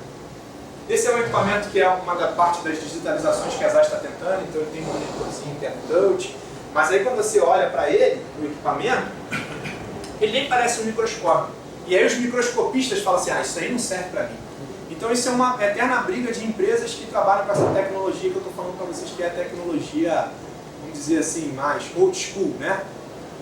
Eles tentam inovar, mas aí quando eles tentam inovar também vem um monte de cliente e fala assim, cara, isso aqui pra gente não serve não, tinha que ser um microscópio.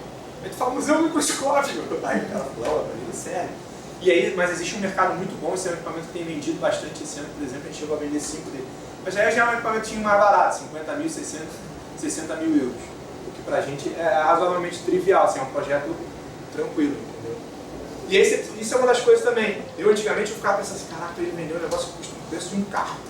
E eu ficar todo... Você não pode, você tem que ficar calmo, porque para o pesquisador aquilo ali é comum, né? Você não pode mostrar tanta desespero para fechar esse negócio. E depois que você começa a ir fechando, né? Aí você vai pensar, não, mas você ficou achando caro pelo outro, né? Não, aí você começa a entender, tipo assim, o cara quando faz uma análise que ele vende, para cada lâmina que ele faz mais o HH dele, pode custar até $1000 para o cara fazer uma lâmina.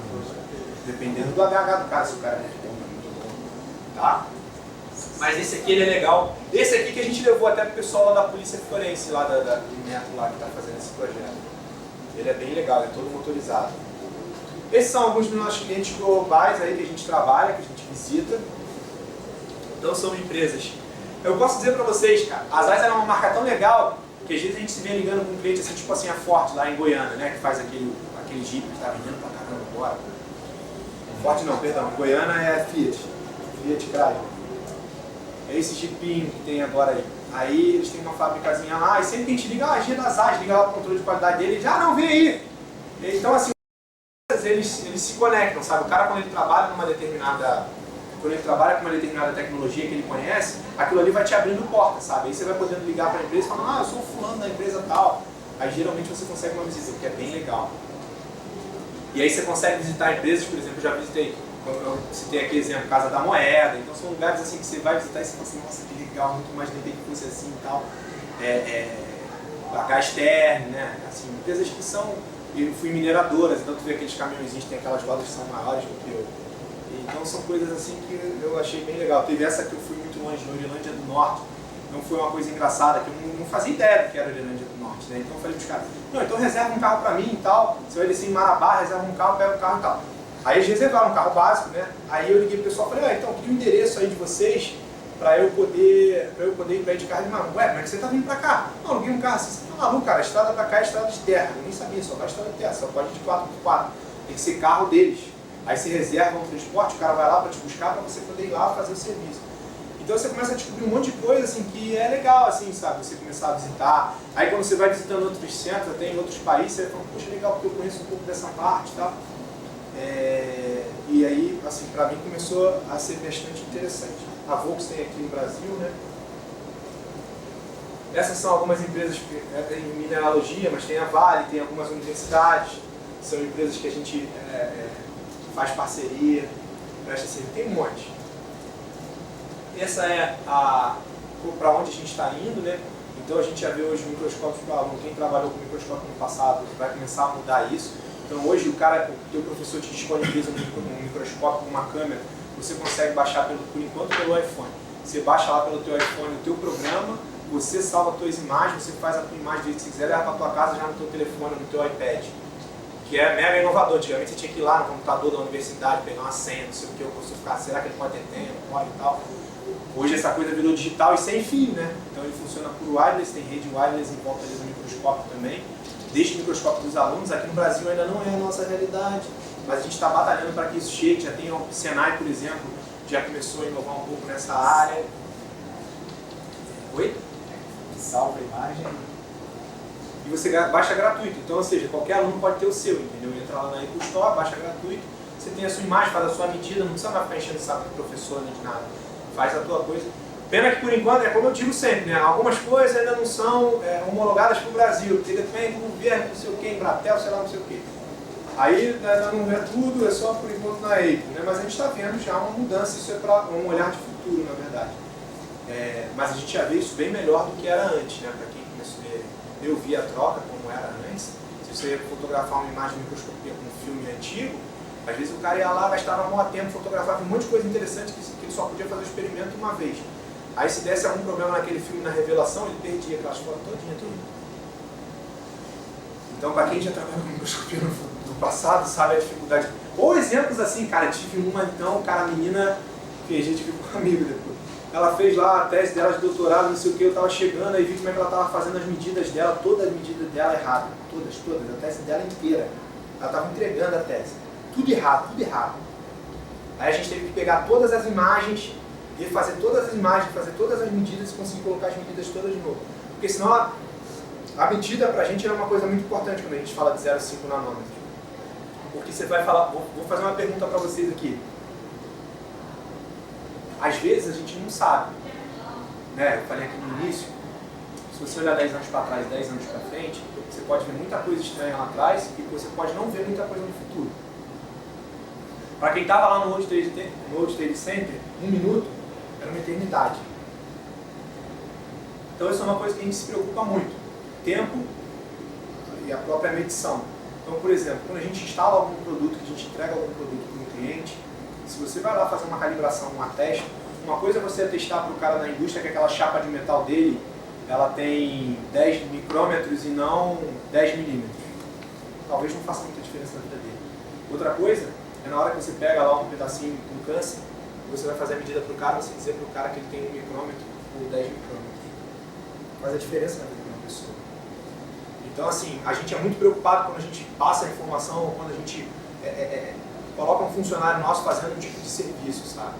Porque isso pode fazer toda a diferença na vida de uma pessoa ou na rotina de uma indústria. Por exemplo, quando você tem uma indústria hoje que para, se uma indústria parar por uma tarde, por exemplo, parar a linha de produção, aquele gerente, aquele chefe de setor vai ser mandado embora. E imagina o cara te ligando e falando, cara, você foi mandado embora porque o teu equipamento parou. Então tem algumas coisas que você começa a visualizar uma responsabilidade meio exacerbada, porque infelizmente é esse mercado industrial, é um mercado médico, né? E a gente, por exemplo, a gente que trabalha nas empresas, a gente trabalha com vendas, diferente do médico, por exemplo, a gente não está preparado para lidar com uma situação que a gente errou desse jeito, entendeu? Às vezes o médico vai lá, tem uma informação errada, ele se prepara porque ele trabalha com aquilo. Para a gente não, então para a gente é uma preocupação muito firme, entendeu? Então a gente tenta sempre entender o que está acontecendo e fazer da melhor maneira possível. Isso é um exemplo de alguma das coisas que a gente visualiza, né, por aí. Tem o Zebrafish, que está sempre... Hoje tem muito ali... eles fazem desbaste de material para reconstruir em 3D, placas solares. Aí, quando eu aperto aqui, né, ele vai mostrando o equipamento que faz. Ó. Isso aqui a gente vê muito em museu, com a taxonomia. Ou seja, tem gente do Jardim Botânico, por exemplo, que quer fazer a parte de coleção. A gente tem cliente, gente, de tudo que vocês podem imaginar. Tudo que é centro de pesquisa, instituto, a gente pode entrar que vai ter alguma coisa para a gente fazer. Tuberculose, né? A tuberculose tem um projeto gigante lá do Bill Gates, lá, que manda os microscópios lá para a África para descobrir na hora se o cara tem ou não tem. Cultura de célula, enfim. E é engraçado que todos esses clientes ligam para a gente de forma diferente, né? Então, eu preciso de um microscópio para isso, preciso de um microscópio para aquilo, você tem que tentar achar o microscópio mais certo para o cara. Esse é o nosso dia a dia. Esse é algum dos exemplos de algumas coisas que estão em alta, que eu coloquei aqui para vocês mais, principalmente na parte industrial, não sei se... Mas, por exemplo, as empresas têm investido muito com a parte de baterias e diz muito do nosso celular, né? O que a gente mais queria que o nosso celular tivesse? Memória. A memória já tem as nuvens, né? Mas a bateria... O pessoal fica como? 50 recarregadores de bateria. Você já vê, chega no táxi, chega não sei onde, é negócio para tu plugar no telefone, não sei o que, tal. Então, uma das coisas que a gente vê em muitas empresas, existe um instituto, eu não sabia disso, chama Instituto Mororó de Souza, lá no Nordeste. Por que Mororó de Souza? Porque é da bateria Moura. Aqui no Brasil, estudando bastante essa parte aí para tentar melhorar um pouco a parte da bateria. Que é pra gente, como é uma coisa nova, gente, é uma novidade no mercado. Então a gente também não tem um produto específico para isso, mas a gente está linkado nisso, A gente sabe que isso está acontecendo e a gente vai tentando adaptar o nosso produto para chegar na fábrica lá e falar para o cara, ó, o que você precisa é disso, tá?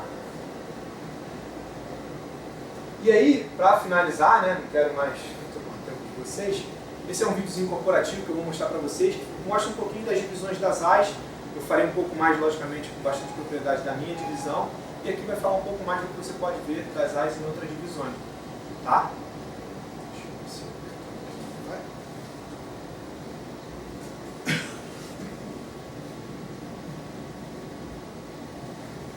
Acho que não está saindo som.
Então, esse vídeo, vocês veem que ele não é um vídeo que parece muita coisa técnica, né? Ele é um vídeo que a gente chama de momentos, tá? Dentro das AIs.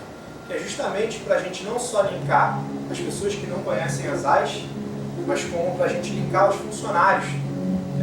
Algumas coisas que não estão muito claras para a gente no dia a dia, né? Às vezes a gente está tão focado numa coisa, tem funcionário que às vezes não sabe o que está acontecendo na divisão do lado, né? Então eu tenho gente dentro das AIs que não sabia que a câmera lá, o segundo cara, o Buzz Aldrin, a câmera que ele carrega no peito era das AIs. Então eu tenho alguns exemplos desses que são, assim, a gente cada vez mais agora, né, com as mídias digitais, a gente consegue descobrir isso um pouco mais rápido. Mas a gente vê muito funcionário nosso que não sabe. Então as AIs começou a fazer alguns vídeos contando dessas histórias. Para mim, que já trabalho há 16 anos, meu pai trabalha, eu tenho um monte de história que eu conheço. Mas às vezes tem um cara que está entrando agora, que a gente também quer fazer ele se apaixonar pela empresa, saber o que é estar nas AIs. E é assim que a gente consegue ter funcionários mais dedicados. Que é como eu falei para vocês, hoje um funcionário ele não vai lá para a empresa dele, chega às 8 da manhã e sai às 5 da tarde. Ele trabalha na casa dele, né? Ele vai viajar, ele tem cartão corporativo, ele tem carro, ele tem uma série de coisas que a empresa fornece para ele. Uma relação de confiança muito grande. São valores altos agregados no fechamento de negócio, então ele tem que ter ética, porque ele é o responsável pelo brand da empresa, né? Então a empresa está muito preocupada com isso. E aí como fazer isso? Né? Se você não está no dia a dia com RH, se você trabalha fora, por exemplo, na nossa base em São Paulo, você não pode estar a todo momento que você faz alguma iniciativa. Então a gente tem alguns vídeos, a gente faz alguns encontros, ou seja, 2 semanas atrás, eu falei até que você estava em São Paulo, estava no encontro da empresa, onde a gente, né, tenta cada um passar um pouco da sua experiência. A gente tem funcionários com muito mais tempo de casa, funcionários com tempo mediano como eu, funcionários que estão entrando agora. E aí é isso, gente, é um pouquinho do meu dia a dia. Se vocês tiverem alguma dúvida, tem tempo para falar agora, não sei se já passou muito. Tem o meu LinkedIn lá, vocês podem entrar, não tem problema. Qualquer dúvida também, eu posso dizer para vocês, dessas reuniões aqui, a gente já teve contratações, né, de pessoas que tiveram aqui nessas reuniões, que hoje estão trabalhando em outras, que estão trabalhando via nossa indicação, vamos dizer assim, né? Acho que é só indicação, porque na verdade o sucesso é dele, foi ele que fez a entrevista, enfim, é ele que segue. Como eu falei, assim, tudo que eu expus aqui não é um pouco do que eu vivi da minha vida, né? Assim, de experiência própria minha, sabe? Eu acho que ninguém aprende na vida lendo um livro só na faculdade, a gente aprende vivendo. E eu acho que as experiências das pessoas, que a gente pode ter essa conversa assim, um pouco mais relaxada, vamos dizer assim, é onde a gente consegue tirar algumas experiências. Eu acho que a maioria das coisas que eu falei aqui pode não ser interessante, mas tem sempre uma coisa ou outra que a gente acaba memorizando e falando assim, poxa, legal, aquilo ali que falou realmente é uma coisa para se refletir, etc. E uma das coisas que eu aprendi hoje, que eu voltei a estudar, é que às vezes a gente pega uma coisinha pequenininha que a gente não sabe o que é, etc. Mas o fato da gente pesquisar sobre aquela coisa, aquilo ali já está dando para a gente um conhecimento. E é o que eu estou sempre sugerindo a vocês. Se vocês quiserem, cada um tiver alguma dúvida pessoal, de trabalho fora, ou de como é dia a dia na empresa, etc., dúvidas, vocês podem me mandar, não tem problema nenhum. Enfim, gente, obrigado aí por vocês terem paciência de me ouvir.